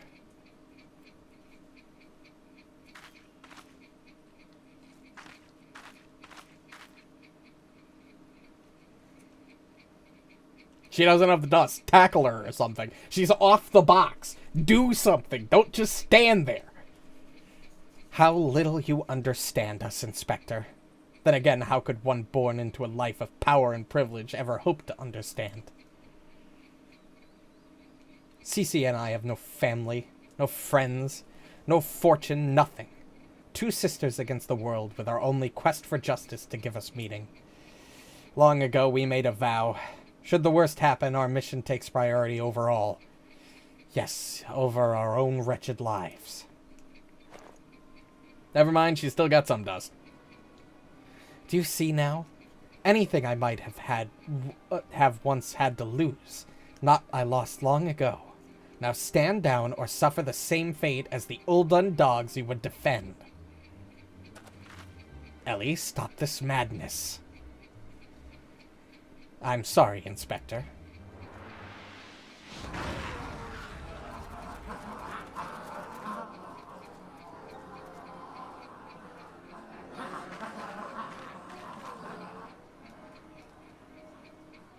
There's too many of them.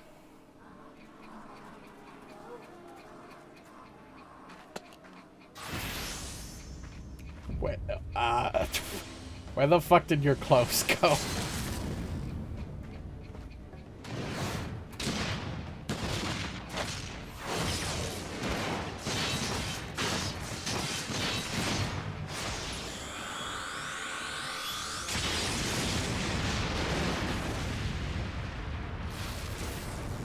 Holy fuck.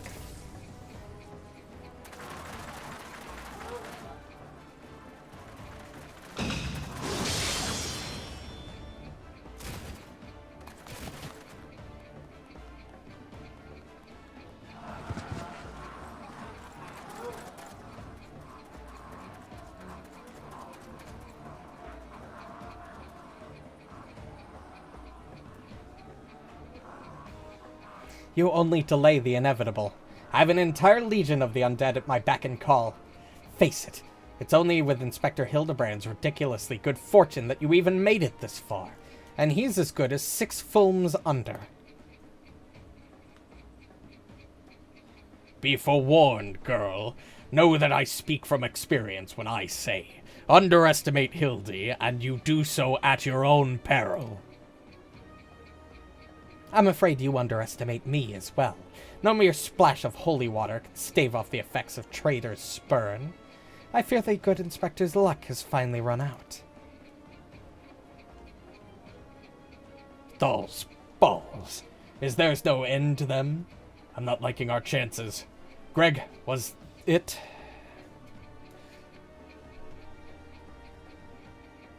It's a shame to lose you. Warrior of light that you are, you might yet have served one last purpose for us.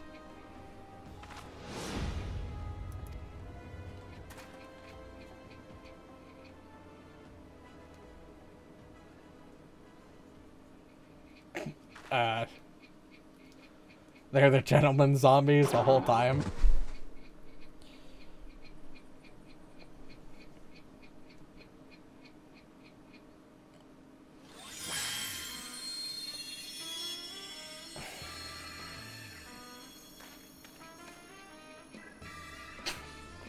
When darkness falls and hope fades to despair, 4 warriors born of light shall descend in the righteous glare. Bugger me with the broadsword, are my eyes to be believed? That pose. No, these are not 4 warriors of light that I see.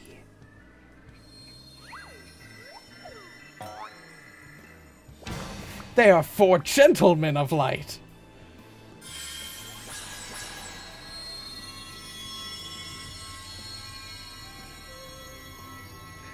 Just so, my good man. Hildebrand, Agent of Inquiry, Inspector Extraordinaire has made his triumphant return. Did you miss me?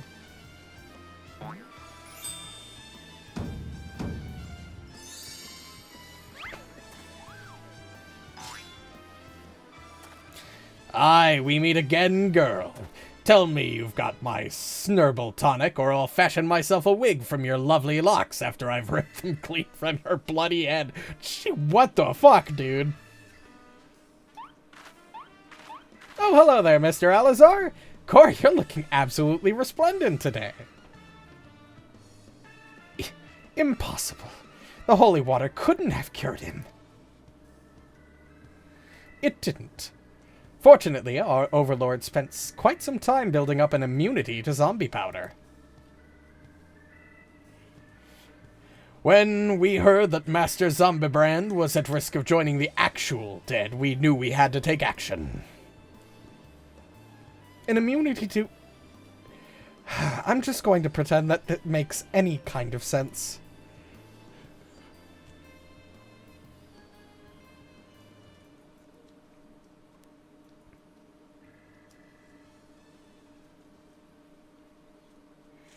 The game is up, Miss Ellie. Pray abandon this madness. Besides, plots of mass murder hardly suit a lady like yourself.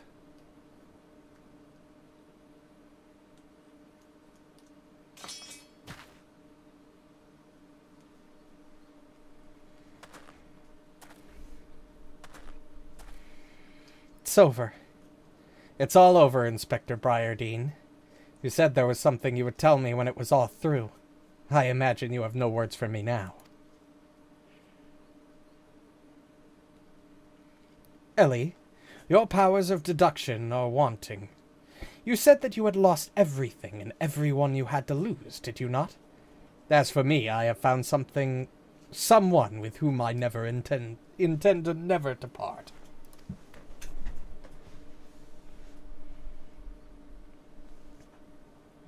I care not if it takes years, even decades, when you emerge from your jail cell as a free woman. I will be there. What say you?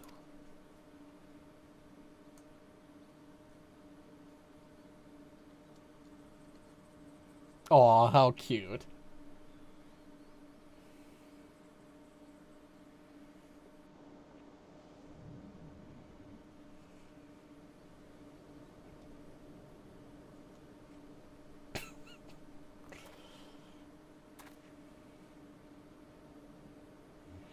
Miss Ellie, while the crimes perpetrated by you and your sister are unpardonable, you are far from the only ones guilty. On behalf of the Syndicate, I offer my apologies and for the false aspirations cast upon your ancestors. You said that the nation of Ul'dah was built on lies. Seeing what I have seen today, I cannot deny your words. It will not be an easy task to rewrite, nay, restore history, but know this. I will do everything in my power to bring the truth to the fore.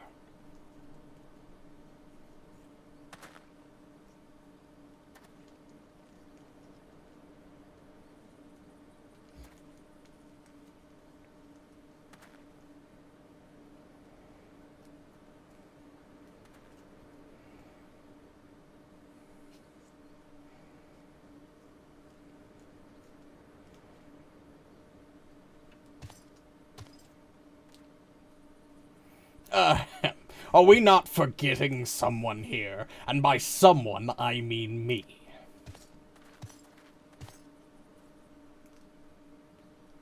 If you're quite done playing cloak and dagger, I require her presence for a matter of far greater importance. Aye, the time of our too long delayed confrontation is nigh.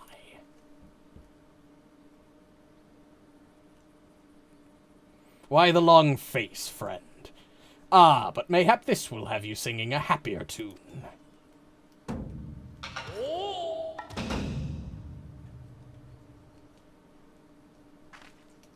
Could it be the treaty blade, and the true one at that? None other. And I would not have, and I have not the slightest intention of parting with it, save to the one who could defeat me in single combat.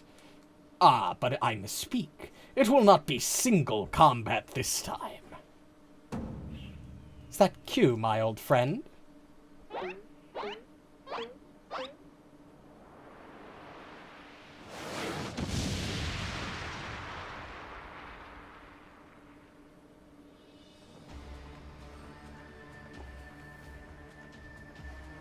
You don't look like how I expected you to look. God be merciful. What is that abomination? Some new breed of void scent? Abomination? I'll thank you to address my companion with courtesy, girl. Ah, but 'twas the most curious thing. There I was, holding a crate full of crystals for Hildy's mother, and thinking how much better things would be if my dear friend Enkidu were here. Then came a flash from the heavens, and the next thing I knew, there she was. By the gods, it makes perfect sense. Doubtless the crystals heard Greg's heartful plea, summoning forth his friend.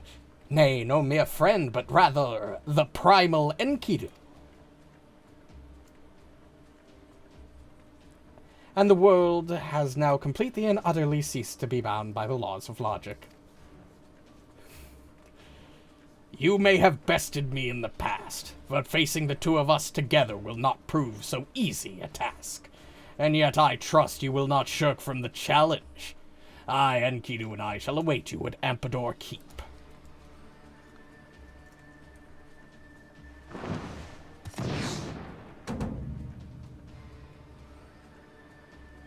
"'Tis a ways from here, but what better venue for our climactic confrontation?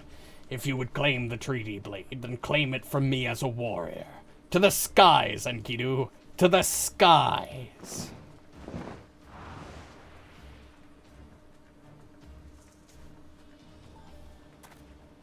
Two against one? That's not very gentlemanly of you, Greg. Come to Ampador. This is a grave development indeed. To think that one man could summon a primal on his own.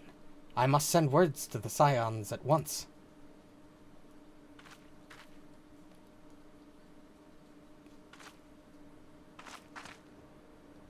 Oh, but of course. I'd nearly forgotten we had a warrior of light in our very midst. Please, your only hope to slay the primal and reclaim the blade.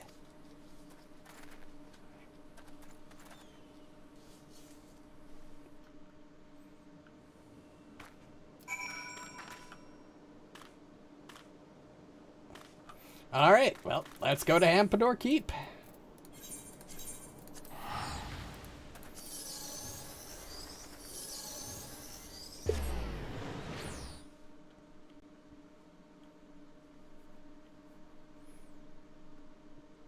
We'll finish this up, which should hopefully be the end of, and by hopefully, I mean, it sucks that we're done officially, or getting close to done with the Realm Reborn Hildebrand questline. This was a fucking trip all the way through.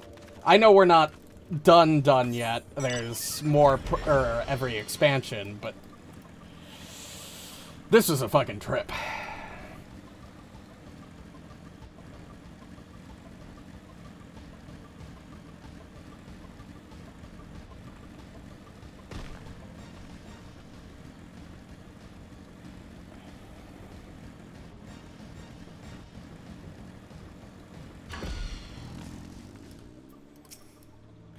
Is that you, Evelyn?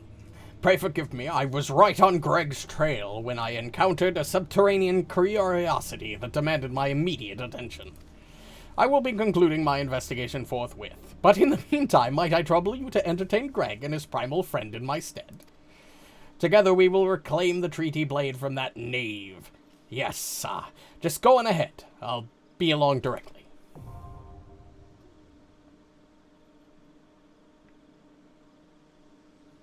Alright, battle in the big keep. Battle on the big bridge. I'm blind. Where is it? A battle in the big keep. Oh god, 18 minutes? Holy shit. Well, while we're doing that, while we're waiting on that, let's go back and keep going with Stormblood. I still gotta make progress with that.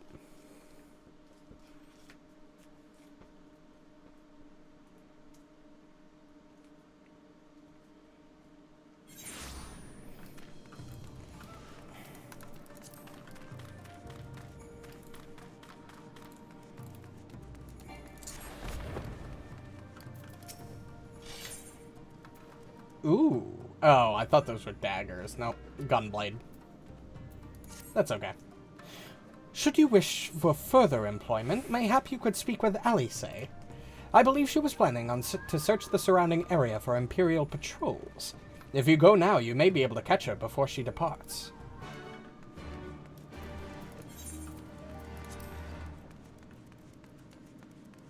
Honestly, this trial will be a good warm-up, since, I haven't gotten really a chance to do, like, any roulettes or duty shit in, like, 2 weeks. I'm very rusty on Ninja right now.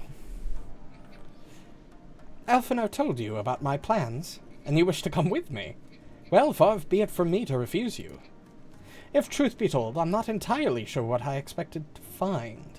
In the wake of your failed assassination attempt, the Imperials demonstrated uncharacteristic restraint. There were no public executions, and not a single village was put to the torch.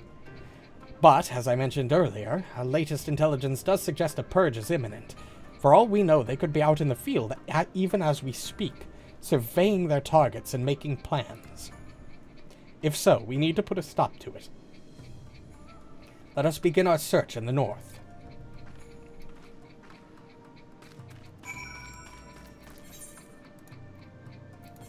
Nope. We're in the right area.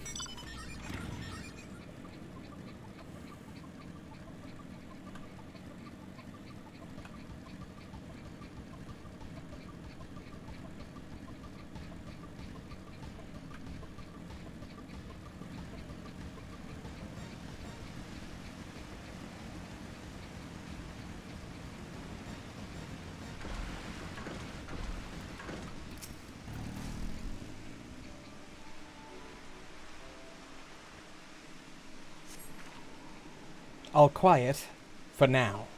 Follow me to the next location.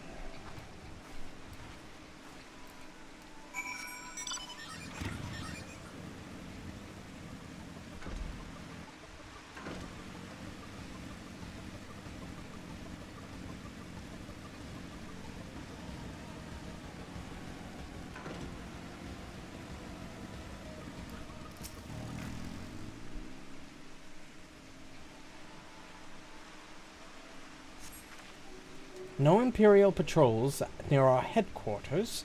Good. The last thing we need is a repeat of Relger's Reach. Even so, it would be prudent to search a little longer.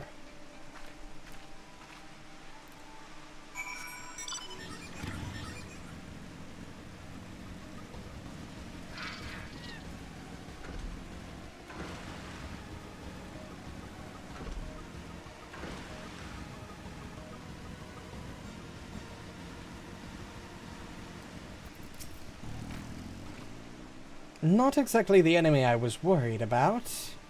Damn it all, I just can't leave the carcass lying in the middle of the road. You've gotten stronger.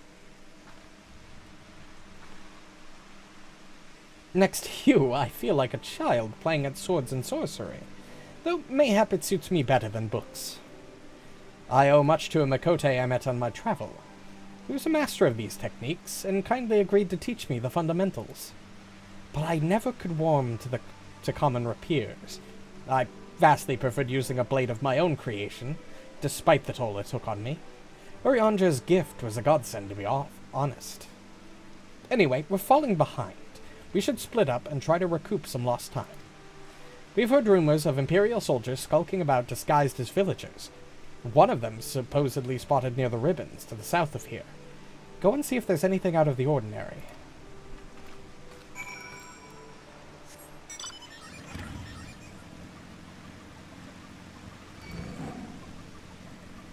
Well, there is something out of the ordinary. Hopefully it doesn't take as long as it would to, wait for this queue. Oh, hello there. My associates and I are in search of fertile soil for farming, and this land caught our eye. You doubt my words? You suspect we have some other purpose in coming here? How vexing it is to be questioned in this manner. Very well, she desires the truth, and she shall have it. Deal with her.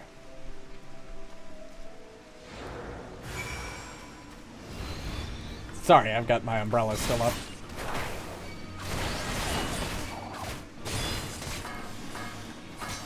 Nope, I fucked that up. I did it again. I really am fucking rusty.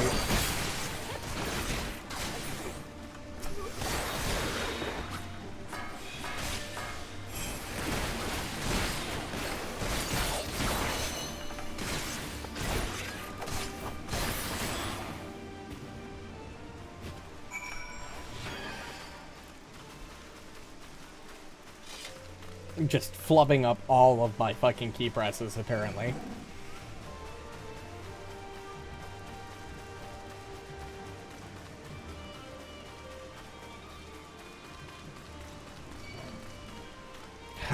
Fine.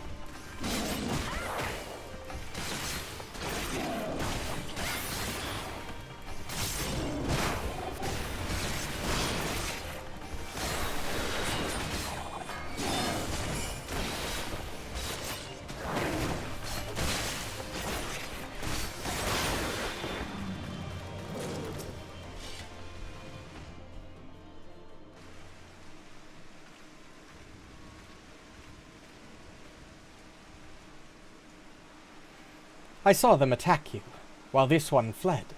Since you seem to have everything in hand, I decided to capture him. An Imperial, I presume?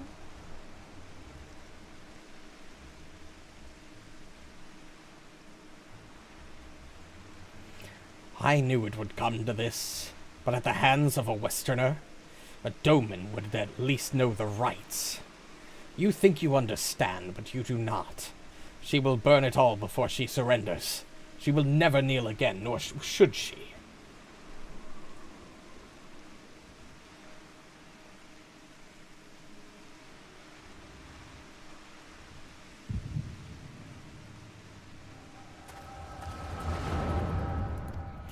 Wow, and not a great time for an Echo Vision. I haven't had one of these in a while.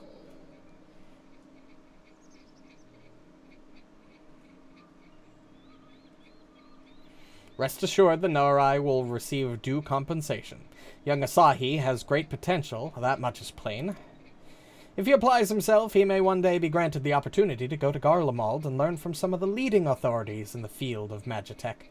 Few citizens are afforded such treatment, however, much less people of the provinces. You will need to do more. Oh, of course. Have no doubt that we shall. My husband and I only want the best Imperial education for our boy.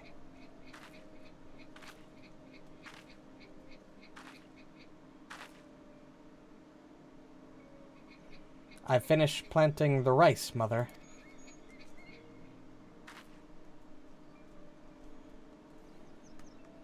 Not while the officer is here, Yotsuyu. Inside, now. Oh, hi! Huh.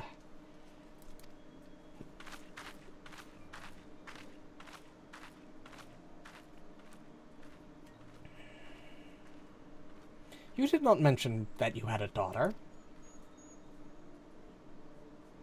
My sister's, not mine. Kami rest her soul. She is utterly hopeless, but one cannot choose one's family. Indeed, she is of age to receive an education as well, is she not? Yet we have no records. I trust I need not remind you of your legal obligations. No, of course not. But she is weak and sickly. Some days she has not the strength to leave her bed. Though a thought occurs to me. Mayhap we can come to an understanding.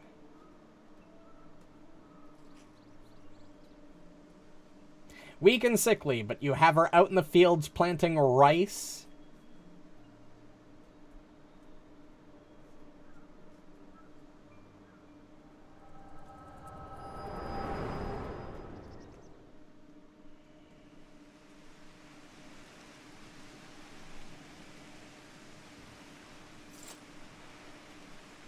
That was a near thing. What happened? We were talking, and then all of a sudden you were somewhere else. Did one of those soldiers hit you on the head or something?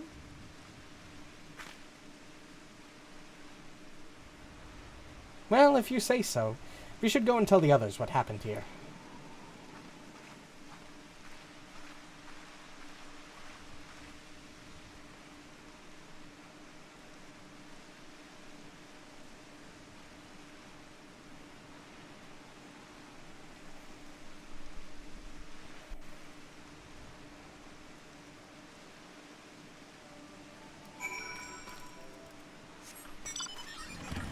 All right.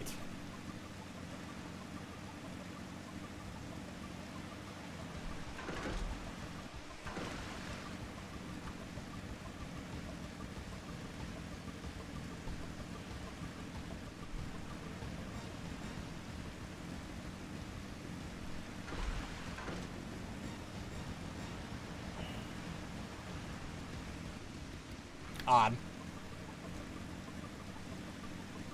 Not my business.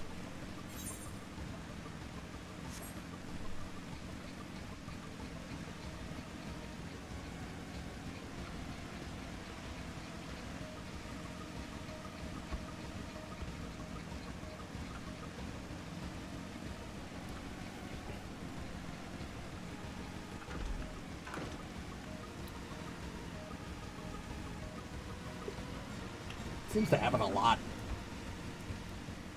I have no idea what YouTube with a Z is. Why it keeps recommending me in particular. But that's like... Oh, seriously? Alright, well, it's fine. We're all good.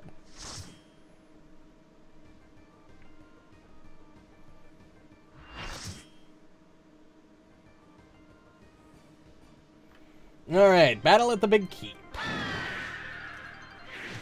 Or in the Big Keep.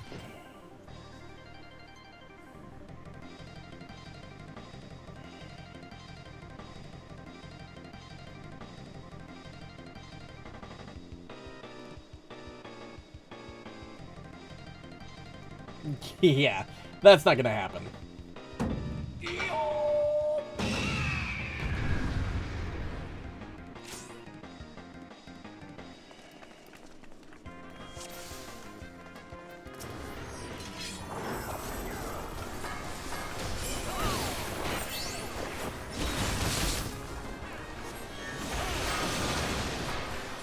Oh, fuck.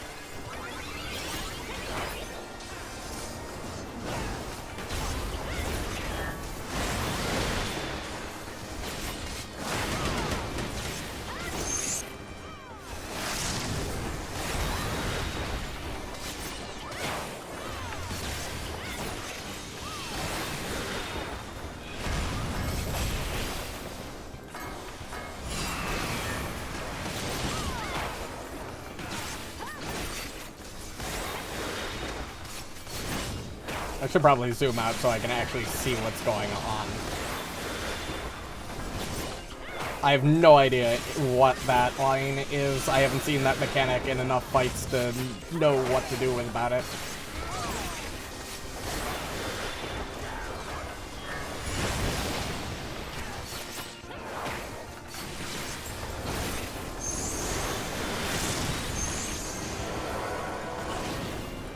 Oh, great. We're chicken.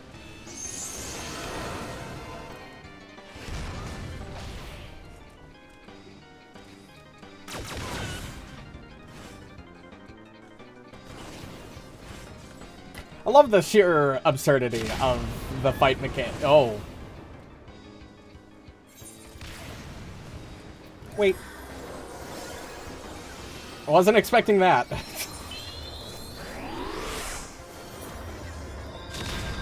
Okay, so go towards each other with a tether. Understood. Oh my god. I didn't get healed quite fast enough. Wait.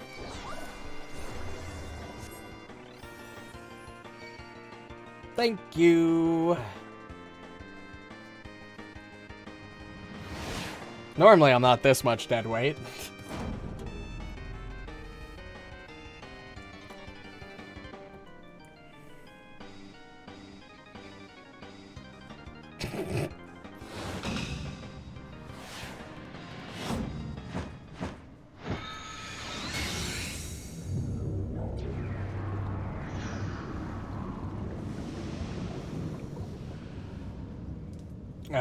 Greg?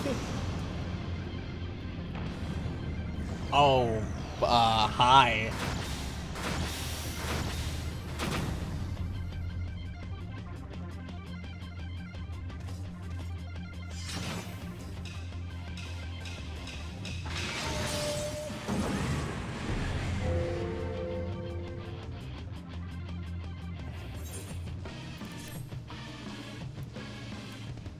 Oh, wait, I can just...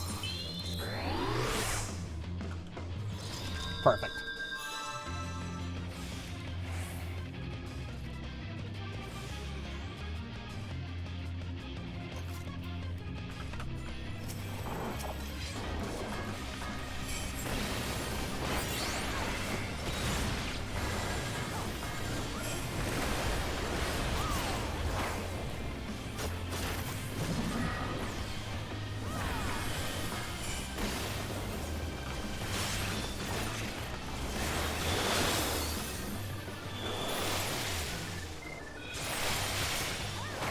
Okay.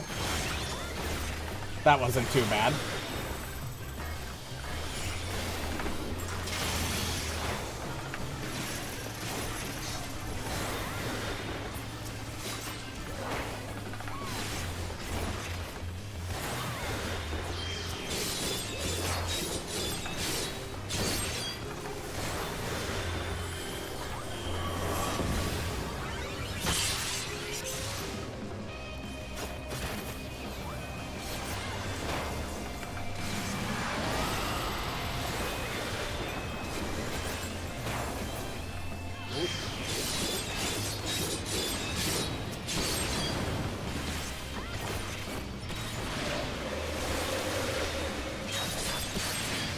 That was close.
Ooh, okay.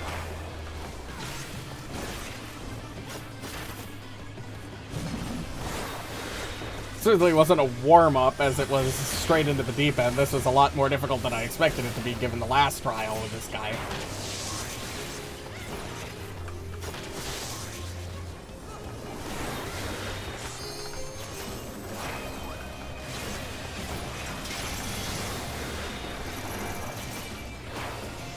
But that's alright.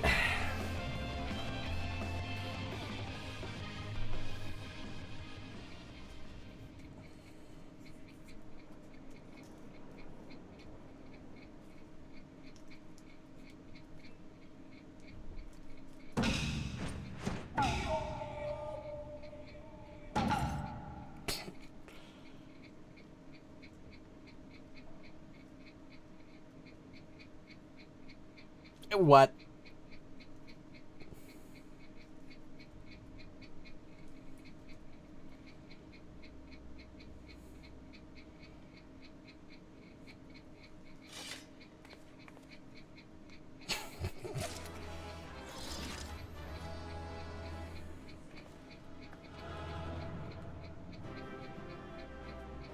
All right.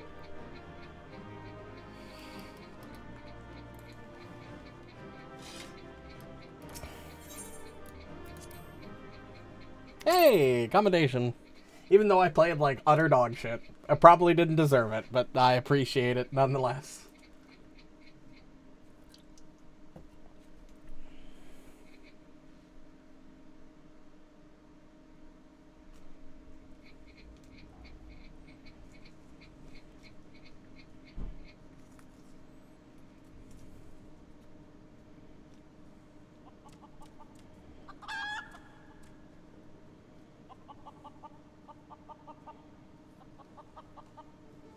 Ha!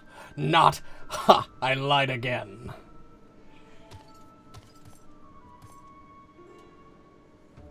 You can take that fusty old blade for all I care. I thirst for true power, and not save the strongest of swords will suffice. Warrior of Light, you have proven a worthy opponent, but I warn you, treasure every moment with your weapon. For as sure as day follows night, the hour will come when I claim it as mine own. Yeah, sure. Whatever you say, buddy. I mean, to be fair, you did knock me out a couple of times there, but it doesn't count.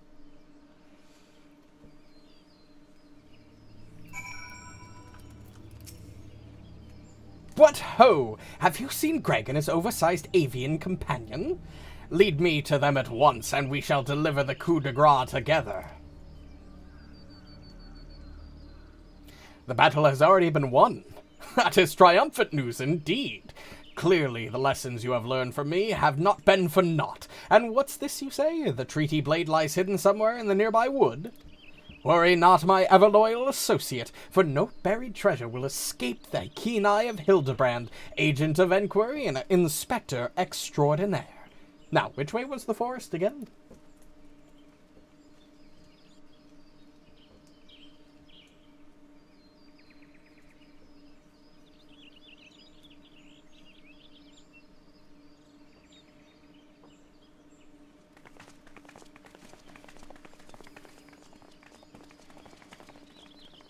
You even brought...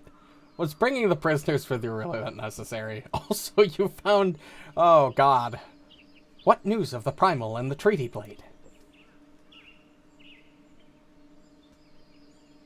Remarkable.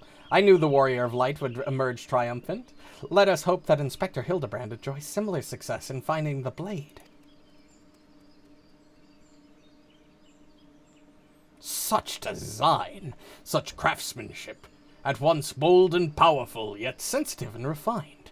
I believe I found the inspiration for my next masterpiece. Of course they're beautiful. They were the greatest treasure of lost Silda. To think they were locked away in the vaults of those that destroyed our homeland and dragged our ancestors' names through the mud. And how did you come to know of these long-lost relics? There was an ancient scroll passed down in our family, left to us by our dear grandmother. It spoke of the 4 warriors of light, the 4 relics, and an incantation of untold power. If we could have wielded this magic of legend, Ellie and I might still have had the last laugh. Alas, speaking the words had no effect. Only a warrior of light can wield the powers, or so the legend goes. Ah, what I wouldn't have given to see it. The ultimate achievement of the greatest mages this realm has ever known. And just what sort of incantation is this? The ring cast upon the doors of justice. The wise man whispers a verdict true. Azima's virtue shines down from the heavens. To complete the incantation, the warrior of light would then hold forth the treaty blade and speak, "Blade in hand, I swear unto you." The legends differ as to what happens next, but all speak of a great holy radiance shining down from the heavens. Over here, friends! Hildebrand, agent of enquiry, inspector extraordinaire, returns with the tidings most triumphant.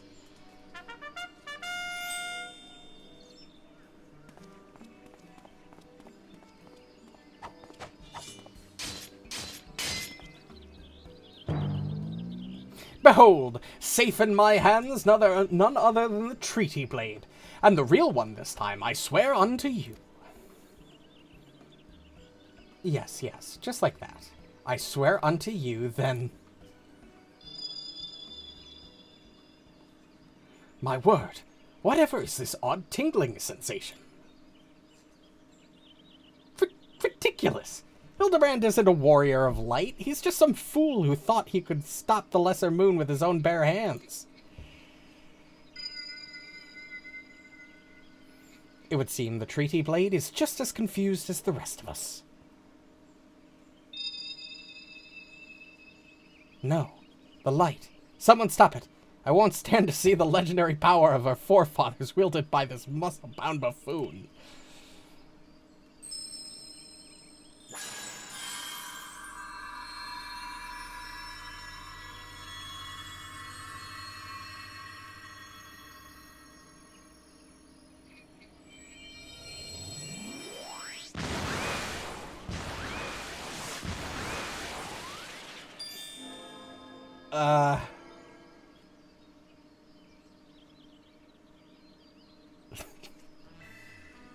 Well, I dare say that proved to be a most useful incantation indeed. And so the light of justice that shone from the treaty blade banished the shadow, returning peace to the land. So the legend ended. I must say I never expected it to be quite literally a beam of light. I suppose it wouldn't have been much use to us after all. Inspector! Oh, Inspector, wait for me! Dolls, balls, Hildy! First you almost die at your poor mother's feet, and now you fly off to God's knows where without even giving her kiss goodbye?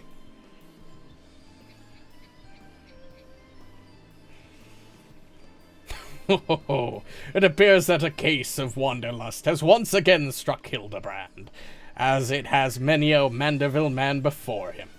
Godspeed, my boy. When the day comes that you tire of mystery solving, your dear old man will be here to pass on to you the family art. So in the end, the Sylvan incantation of legend was wielded not by a warrior of light, but a gentleman of light? Well, the treaty blade is some 6 centuries old, after all. Perhaps it's not as sharp as it used to be.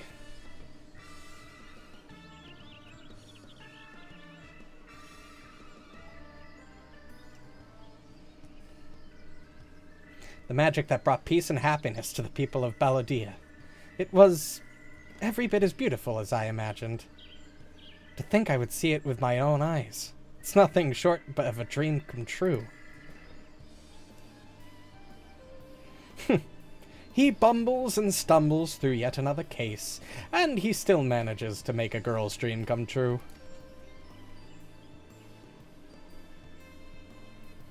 A gentleman to the end. The bloody bastard.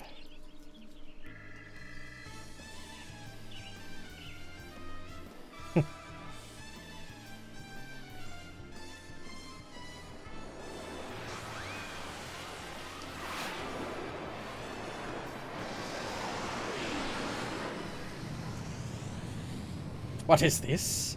A glint in the corner of my eye. A curious scent wafting in on the winds from a far-flung land. Do I smell a case?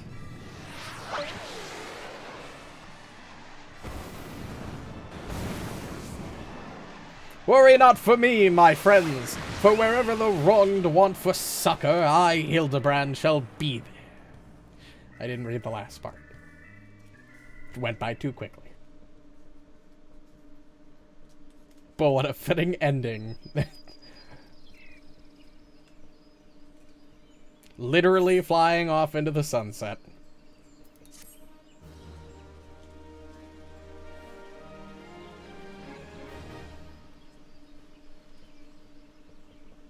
Well, not a sunset, but you get what I mean.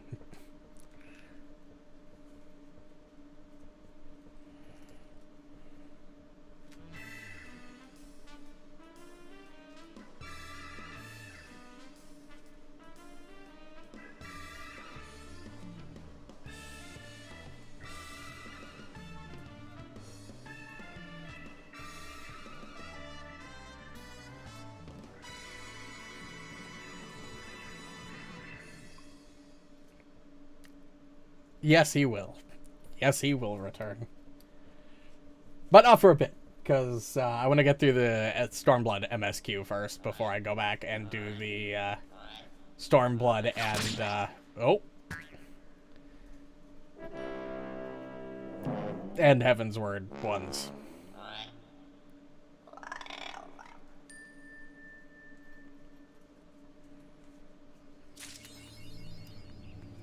Beautiful. Truly magnificent.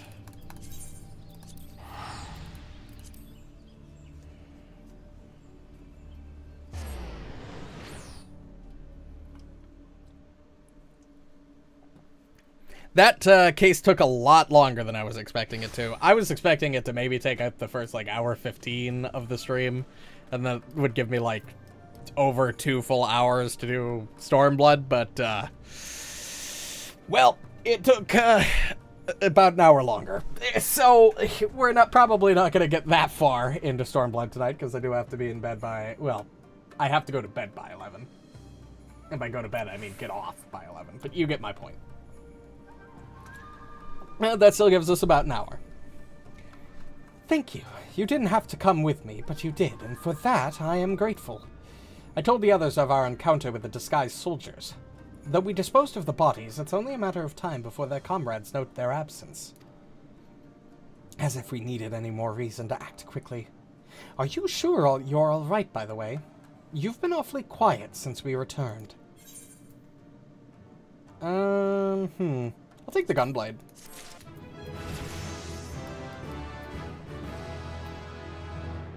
Oh, finally, single target fucking Hellfrog. That'll go on C1. Cane. Probably take the Scholar Book. I'd tell you to rest and leave the rest to the others, but seeing as that isn't in your nature, Lise returned but a moment ago, looking a bit worried. It would seem that trouble is afoot in Namai. You may as well go ask her about it. As for me, I will not impose upon you any further.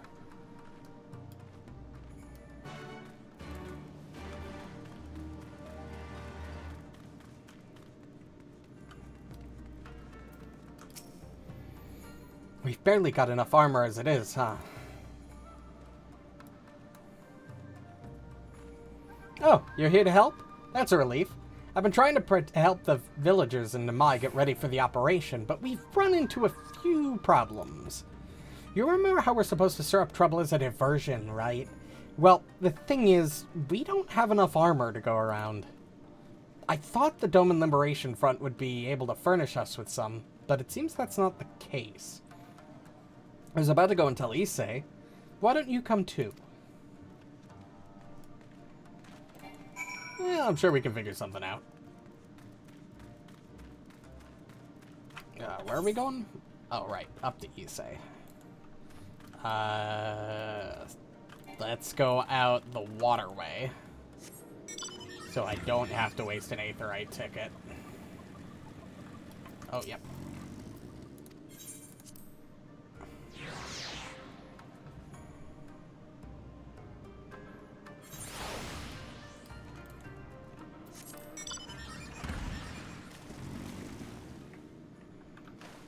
Which button was it again? Oh god, which button was it?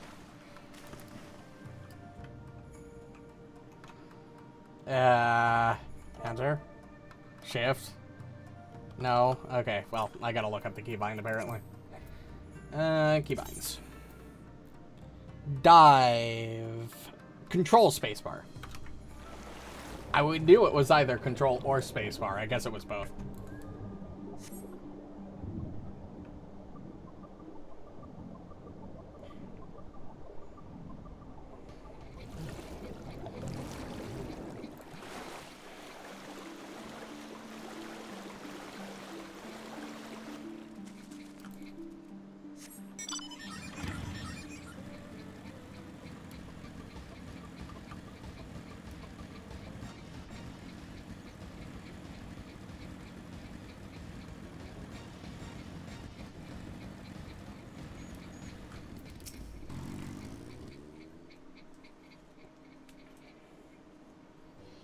Oh, you're here too. I heard about those soldiers you and Alice encountered. I'm glad you're all right. All right then. Issei, we've gathered up all the rope we could find in the village. And every tool with an edge, but it's still not enough.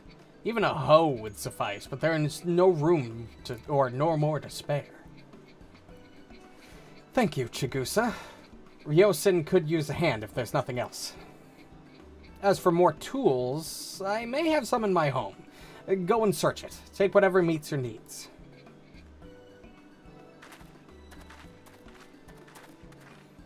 I've made enough rice balls for everyone, including some special ones for Lady Ugiri.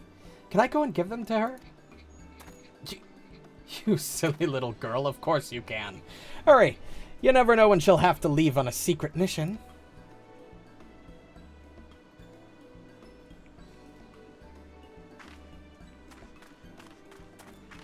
Sorry about that. Everyone's been trying to contribute since Lord Hien returned. There's so much to worry about. You're doing well, Issei. Though I have to ask, have you had any luck finding more armor? Unfortunately, no. Unlike weapons, there's no substitutes for proper protection.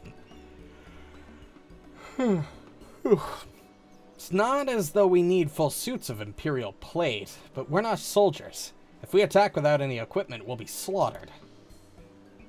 The Doman Liberation Front doesn't have any armor to spare. I suppose we could ask Hancock, but there's no telling how long it would take for him to send us supplies. Do you have an armorer in the village, or anyone with some skill to fashion armor?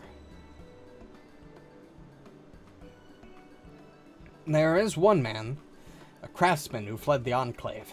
He's experienced and may be able to help. I don't know if I can persuade him to, though, but maybe you two could come with me.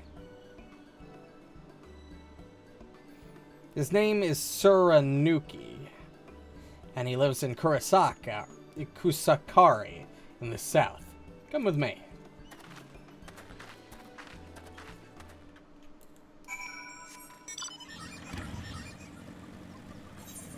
Nope, not that.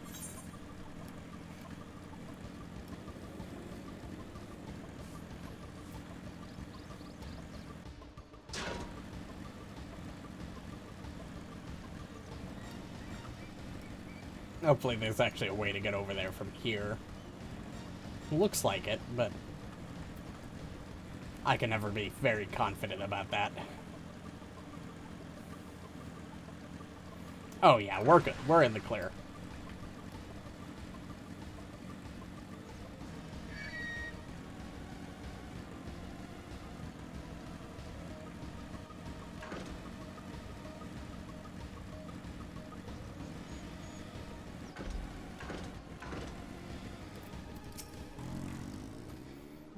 Who are these starry-eyed youths who stand before me? Ones who sing of rebellion, of liberation. Surely they would not think to trouble me with such foolish dreams. Oh, go and say what you will. But do not take offense if I die from laughter.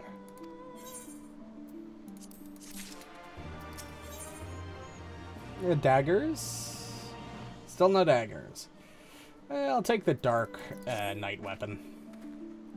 Say again.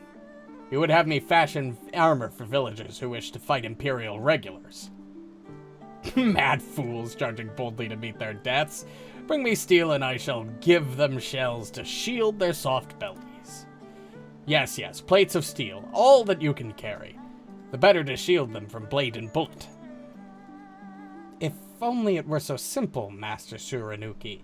The steel plates are not so easily procured. Blind, deaf, and dumb you are, boy. We are awash in broken steel. Magitech great cylinders come crashing to the earth from on high. Shatter them to bits with my explosives. They'll not fail you, for I made them to kill Imperials. Bring me my steel, and you will have your armor. Well, it's not like we know any other armorers who can help. At least we get to blow things up.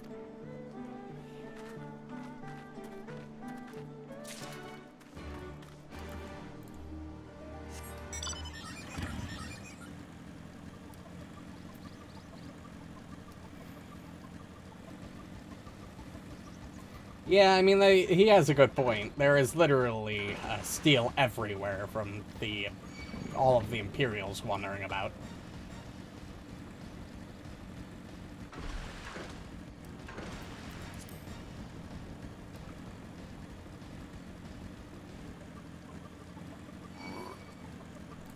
All right.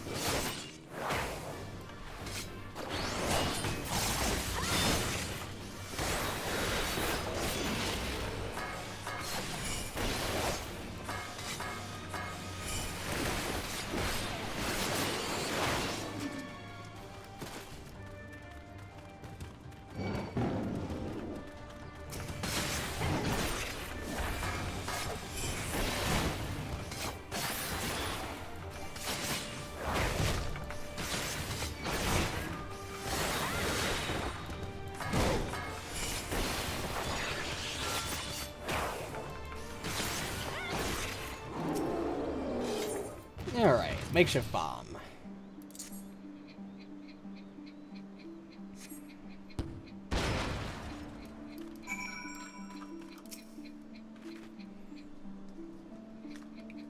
I really hope this works.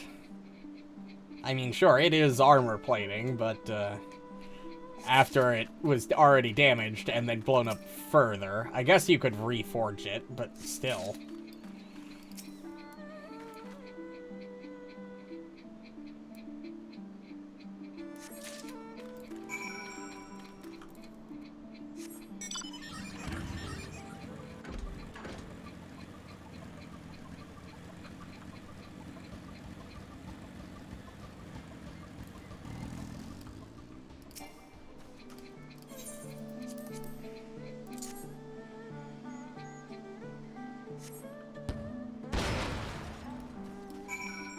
It's a decent amount of armor.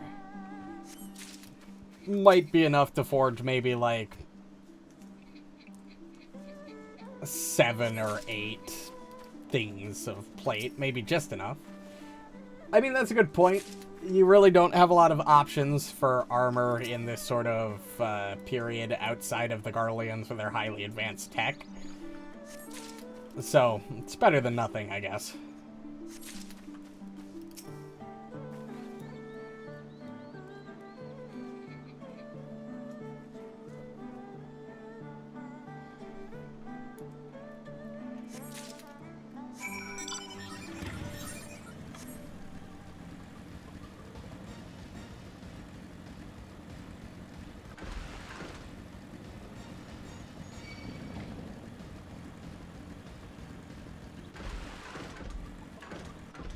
Nope. Wrong angle.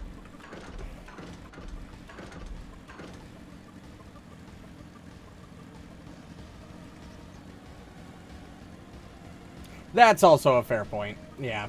They kind of, lacking for suitable fighters and armorers and blacksmiths.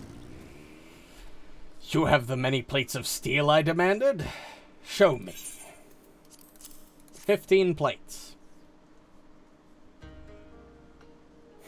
Then you are committed to your cause, dressing villagers and soldiers and marching off to war. Stupid, stupid fools. Doma is dead, and so are her people. Lord Cayenne, Lord Hien, all dead. Their blood is on our hands. 'Twas Lord Cayenne who saved us, who spared us the worst when the Garleans came. Every shred of pride and honor he cast aside without a second thought. All to win their trust, all to serve as their puppet. Restored to his throne years later, a paper tiger. Such shame he must have felt, but no matter, he would suffer it if for his people. A life as slaves is better than none at all, he believed, but not for us. After my lady died, we began to whisper in his ears dreams of freedom and liberation. We pushed him to take action, if only a little. 10 years of preparation, of machinations. So careful we would be, and yet, Doma burned for our foolishness, not for that of Lord Cayenne. Munzen, the Enclave, they were raised for our sins. We murdered them all, don't you see? We murdered you all. You're wrong, Master. We're still here. We are still alive. Lord Cayenne, too, lives on, in our hearts, and in his son, for Lord Hien has returned. Lord Hien? Alive? It cannot be. You lie. You lie. It's the truth. Hien came back to Doma to help fight for her freedom. Could it be? My Lord Hien yet lives? Oh. Pans of steel to bind the chest and belly. Yes, I must heat the forge and begin work at once. 10? 100? How many do you need? All that and more you shall have.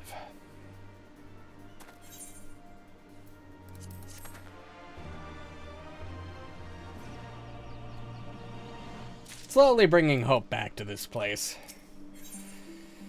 Daggers? Yes, finally new daggers. Massive +1 physical damage. That's great. Even after 25 years of oppression, they still have it in them to stand up and fight. We just have to show them the way forward. Issei and I will stay and help Saranuki finish the armor, so you've no need to wait around. Why not go back to the House of the Fierce? I'm sure there's plenty of work left to be done. Ask about and see what you can find. I'll actually teleport back to this, because that's quite the trek.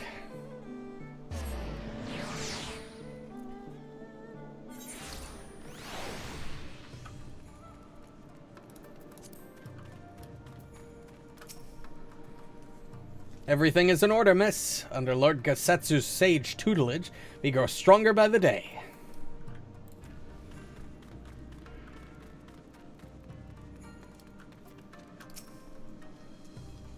Help? Oh, no. I will not impose upon you without cause. Rest assured that everything is in its place. And every place is in... Everything is fine.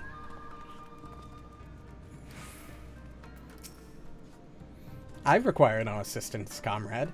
Lord Hien's instructions to me were quite clear. I need only transcribe them for the benefit of our Xyla allies. Speaking of Lord Hien, if you're eager to be of service, mayhap you could seek him out? Keep an eye on him, perchance, should he decide to venture outside.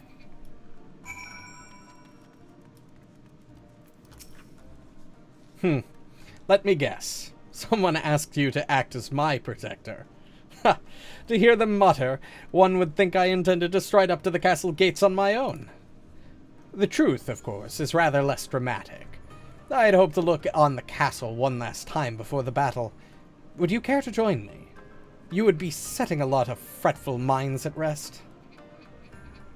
Very good. Then let us depart for Monzen at once.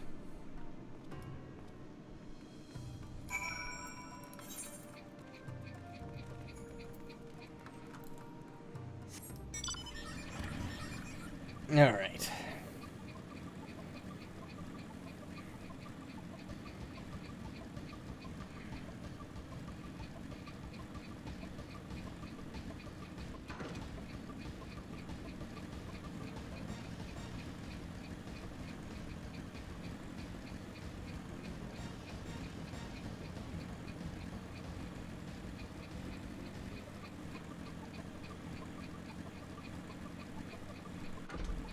Can I actually get through this way? Clearly not. I have to go up to this path. Ah, here we go.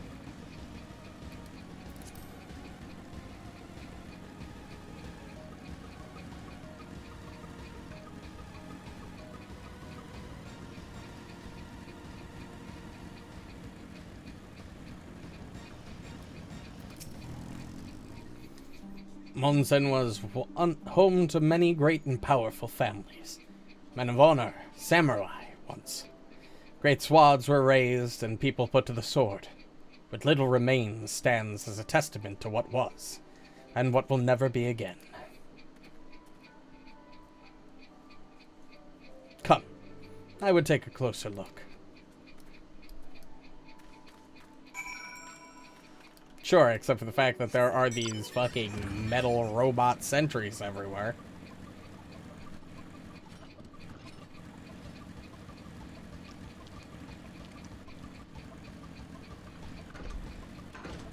How I managed to avoid getting seen, I have no idea. No sentries, at least of the living sort. Those shambling suits of armor have the run of the place. To think that this was once a bustling street so full of life. A river of people with a current all its own. But even then the Imperials walked among us. Sometimes openly, sometimes discreetly. But we were always aware of the... Seriously. Fucking rude.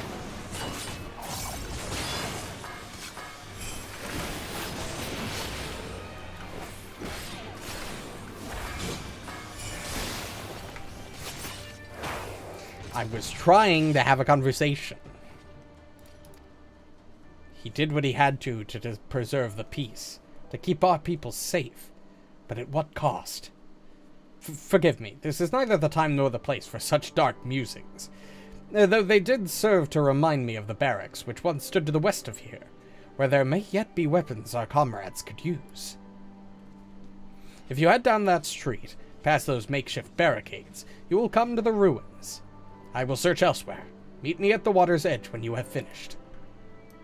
Yeah, just don't get yourself into trouble, Yin.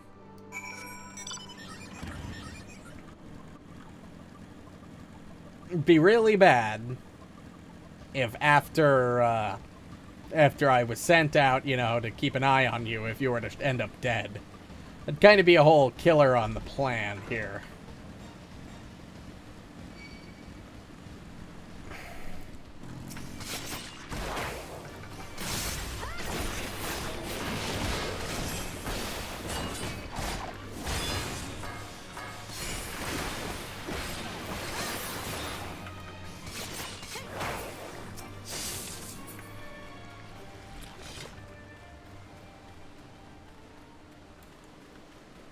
Let's see, weapons. Ah, here we go.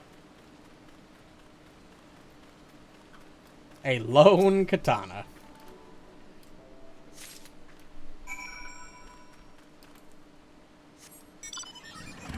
Yeah, I guess it's better than nothing. One blade better than zero. And not exactly a substantial improvement, but, you know, still an improvement. Alas, I found naught of value. Did you?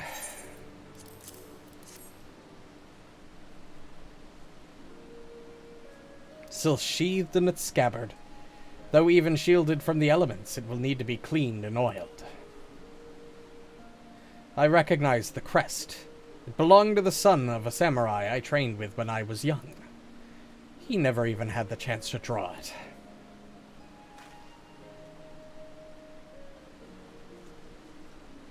There she is, Doma Castle, my home. They let us keep her for a time before gradually moving their forces across from Fluminis. Now every court and corridor belongs to Yotsuyu. Though father spent much of his time here, I did not. I may have only visited him there on a half-dozen occasions, if that. I cannot remember. But I remember the view from the keep. Doma seemed much smaller from there, like you could hold it in your hands. Well, Monzon at least. Doma is so much more than that. There beyond the moon gates, under the shores of the Ruby Sea, and then here, in the places that no man can see or touch or take from you. We carry her with us wheresoever we go. Not the land or the soil, but the story. And what is life, if not a story? The story of our journey from dawn to dusk, day after day after day. The story of our mothers and our fathers, and our families and our friends, our peoples and our nations. I think a part of me understood that when I looked out from the keep. Hien, son of Kaien, another caretaker of the story of Doma. It's a fine castle, truly, with an even finer view. But in the end... In the end...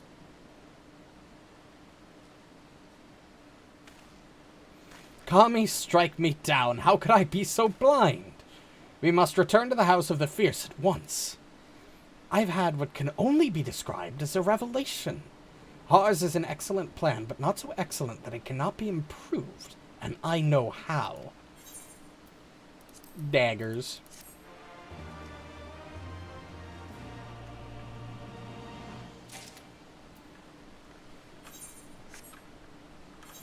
Oh, went into my inventory. Shit. Armory chest. I gotta clear this out again. Let's see. What do I not need anymore? I really should start tossing my old weapons into the glamour chest in case I ever want to use them for glamour.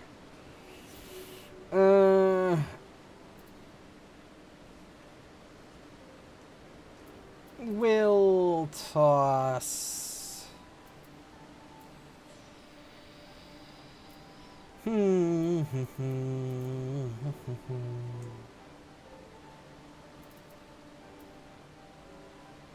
Yeah, we probably don't need all these Astrologian items yet, since I don't plan on leveling that any time relatively soon.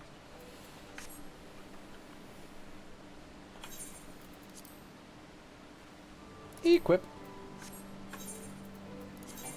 Yep, better. Make sure our portrait's updated. Save, yep. On second thought, I ask that you return to the House of the Fierce without me, and tell Elfino and to call the others together for a meeting. It is imperative that the Kojin emissary be in attendance as well. I shall join you anon. It's actually not that far of a trip.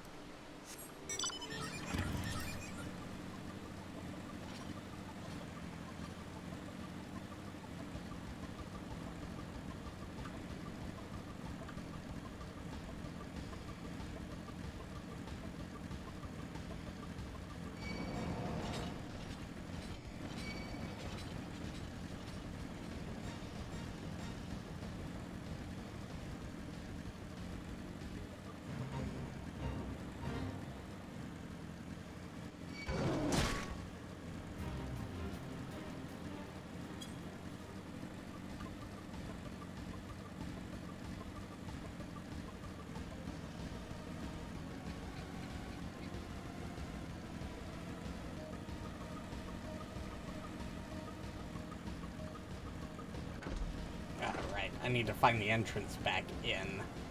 Let's see. Ah, here we go.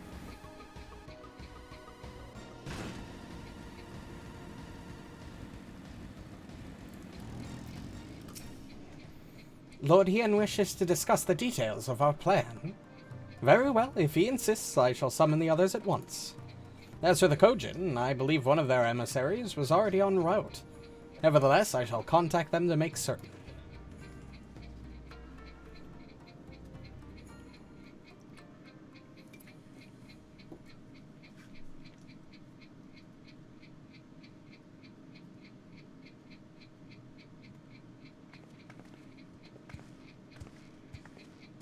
May I present the Blue Kojin's emissary? Greetings and Soroban. old friends. The Elder sends his regards.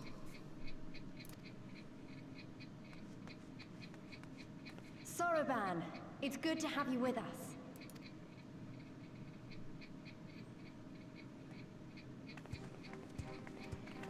Alright, so what's this plan adjustment, Ian? If you might humor me. Listening.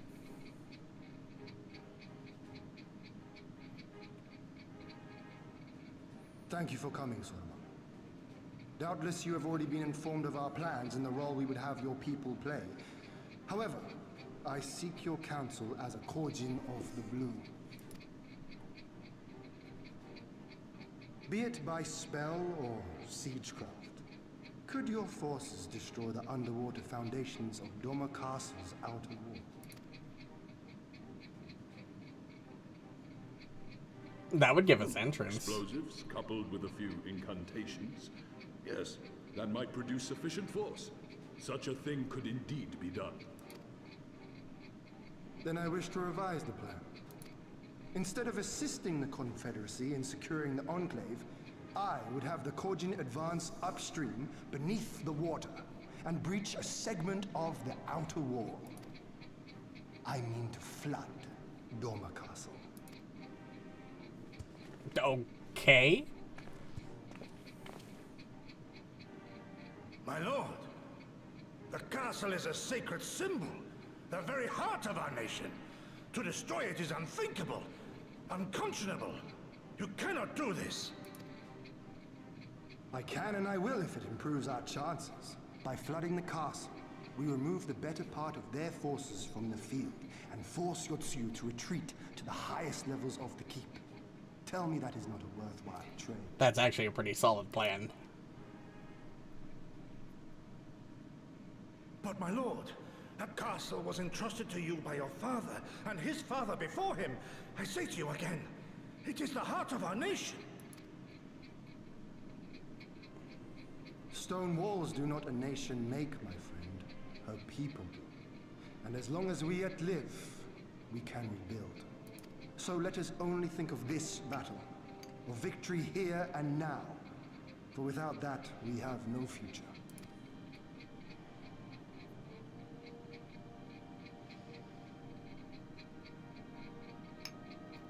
Definitely a wise plan. And I would not presume to gainsay your decision. I will inform the Elder of your revised stratagem and instruct our sappers to make ready. Our preparations are all but complete. Once we receive word from our Kojin allies, we shall set our plans in motion. We shall fight, and we shall prevail. So we finally come to this time, huh, where we're just about ready to go. Well, I don't have time for a trial and probably many cutscenes after the trial, or raid, or duty. But I can at least get us to that point, so we can start it right away whenever I stream this next. No plan is perfect, and there is ever room for improvement. I expect my comrades will be refining their approach until the moment they begin. In case you are unaware, the other Yonin and I will lead the assault on the Moon Gates, not I. My place is at Lord Hien's side.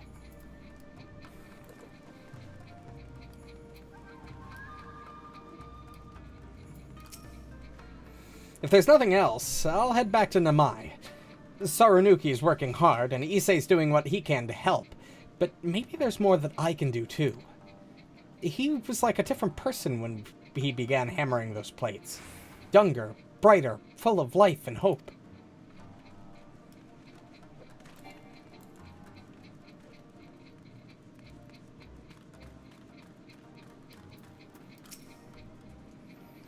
plan is set, and all that can be done has been done.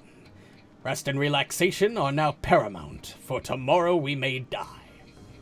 Have you, too, not done enough? Will you not pause a moment to gather yourself on the eve of our grand design? Go not unto battle with weary eyes or lingering regrets, my friend.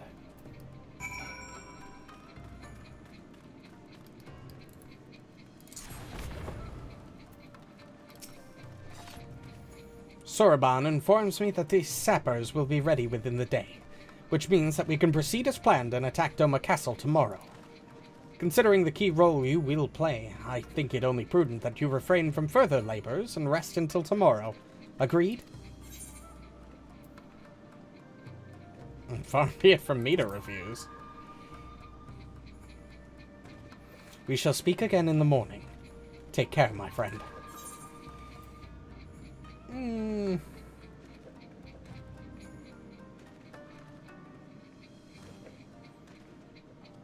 I'll take the gun.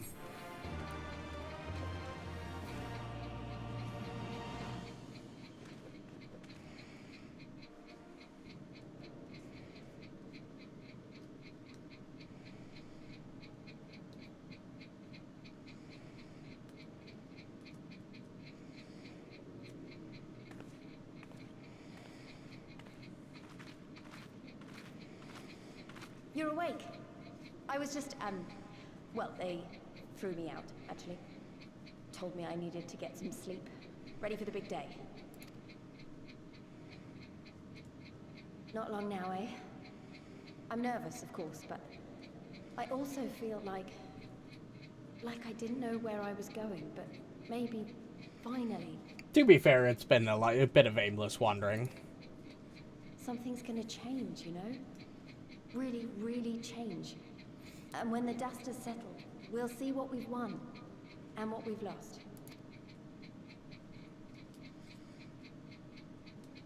I'm going to give it my all tomorrow. Everything I've seen and felt, I won't let it be for nothing.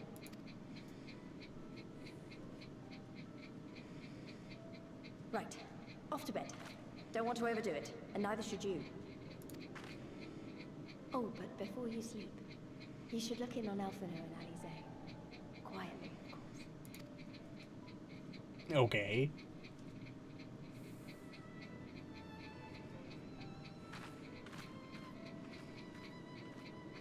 Why am I checking in on the twins?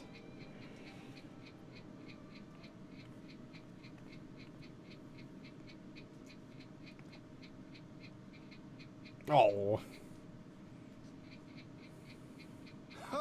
Another restless soul. Come, come. Raise a glass to freedom. You do know half of this room is sleeping and you're yelling, right? This isn't exactly a private place where your words won't wake people. Good. Good. I should be interested to know her thoughts on the matter.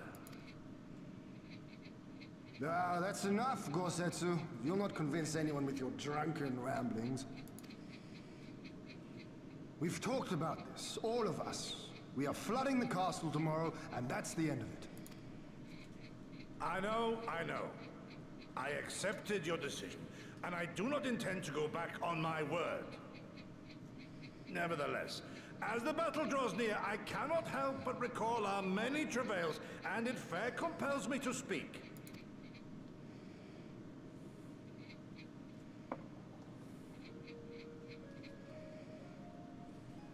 In all my time serving as a leader of men, there are two failures which haunt me to this day. The first, a defeat at the hands of the Empire 25 years past, and the subsequent imprisonment of your father.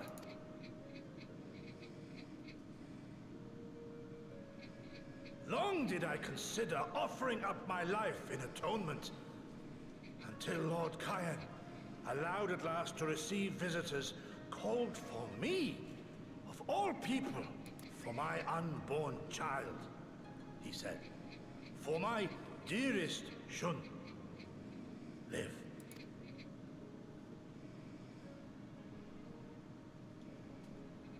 My Second failure, of course, was the betrayal of that self-same command. When in the rebellion I failed to protect not only Lord Cayenne, but Lord Hien too. Yeah, one man can't do literally everything. That I yet live, having known such disgrace, is an affront to the Kami themselves.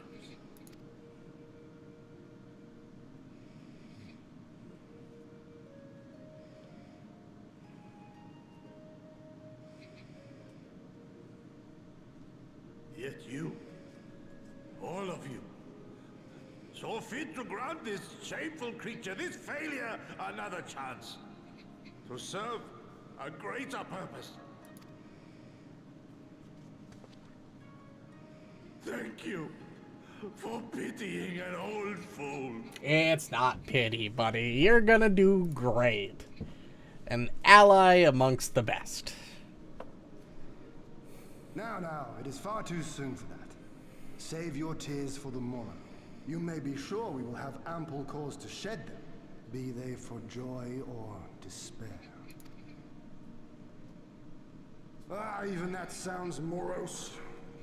We who yet walk the path should not think too much on the destination. When the hour arrives, we shall welcome what comes with open arms.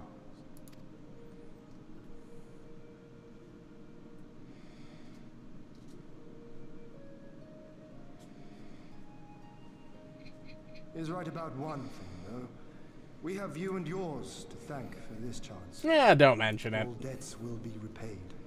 On that you have my word. But first we must live past tomorrow, no?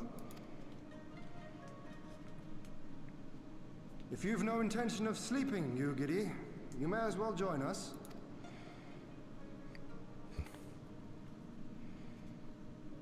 Forgive me, my lord. I did not mean to... if that is your will.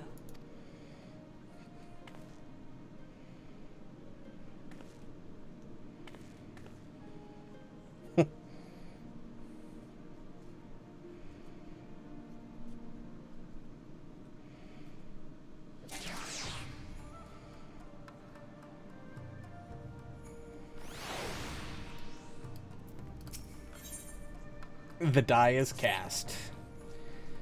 There she is. I trust you are none the worse for wear after last night. We received confirmation from the Kojin not long ago. Their sappers stand at the ready and await our signal. Let us not keep them and the others waiting. Gather your things. We depart at once. Alphino, instruct Lys and the others to move into position and launch their attack. Our scouts report no change in the Imperial's disposition, but I would leave nothing to chance. We must act quickly, lest we lose the element of surprise. Understood. I will relay your orders to her and rejoin my unit. Gosetsu and Yugiri await the two of you at Monzen. Good luck, my friends. I will see you both again soon.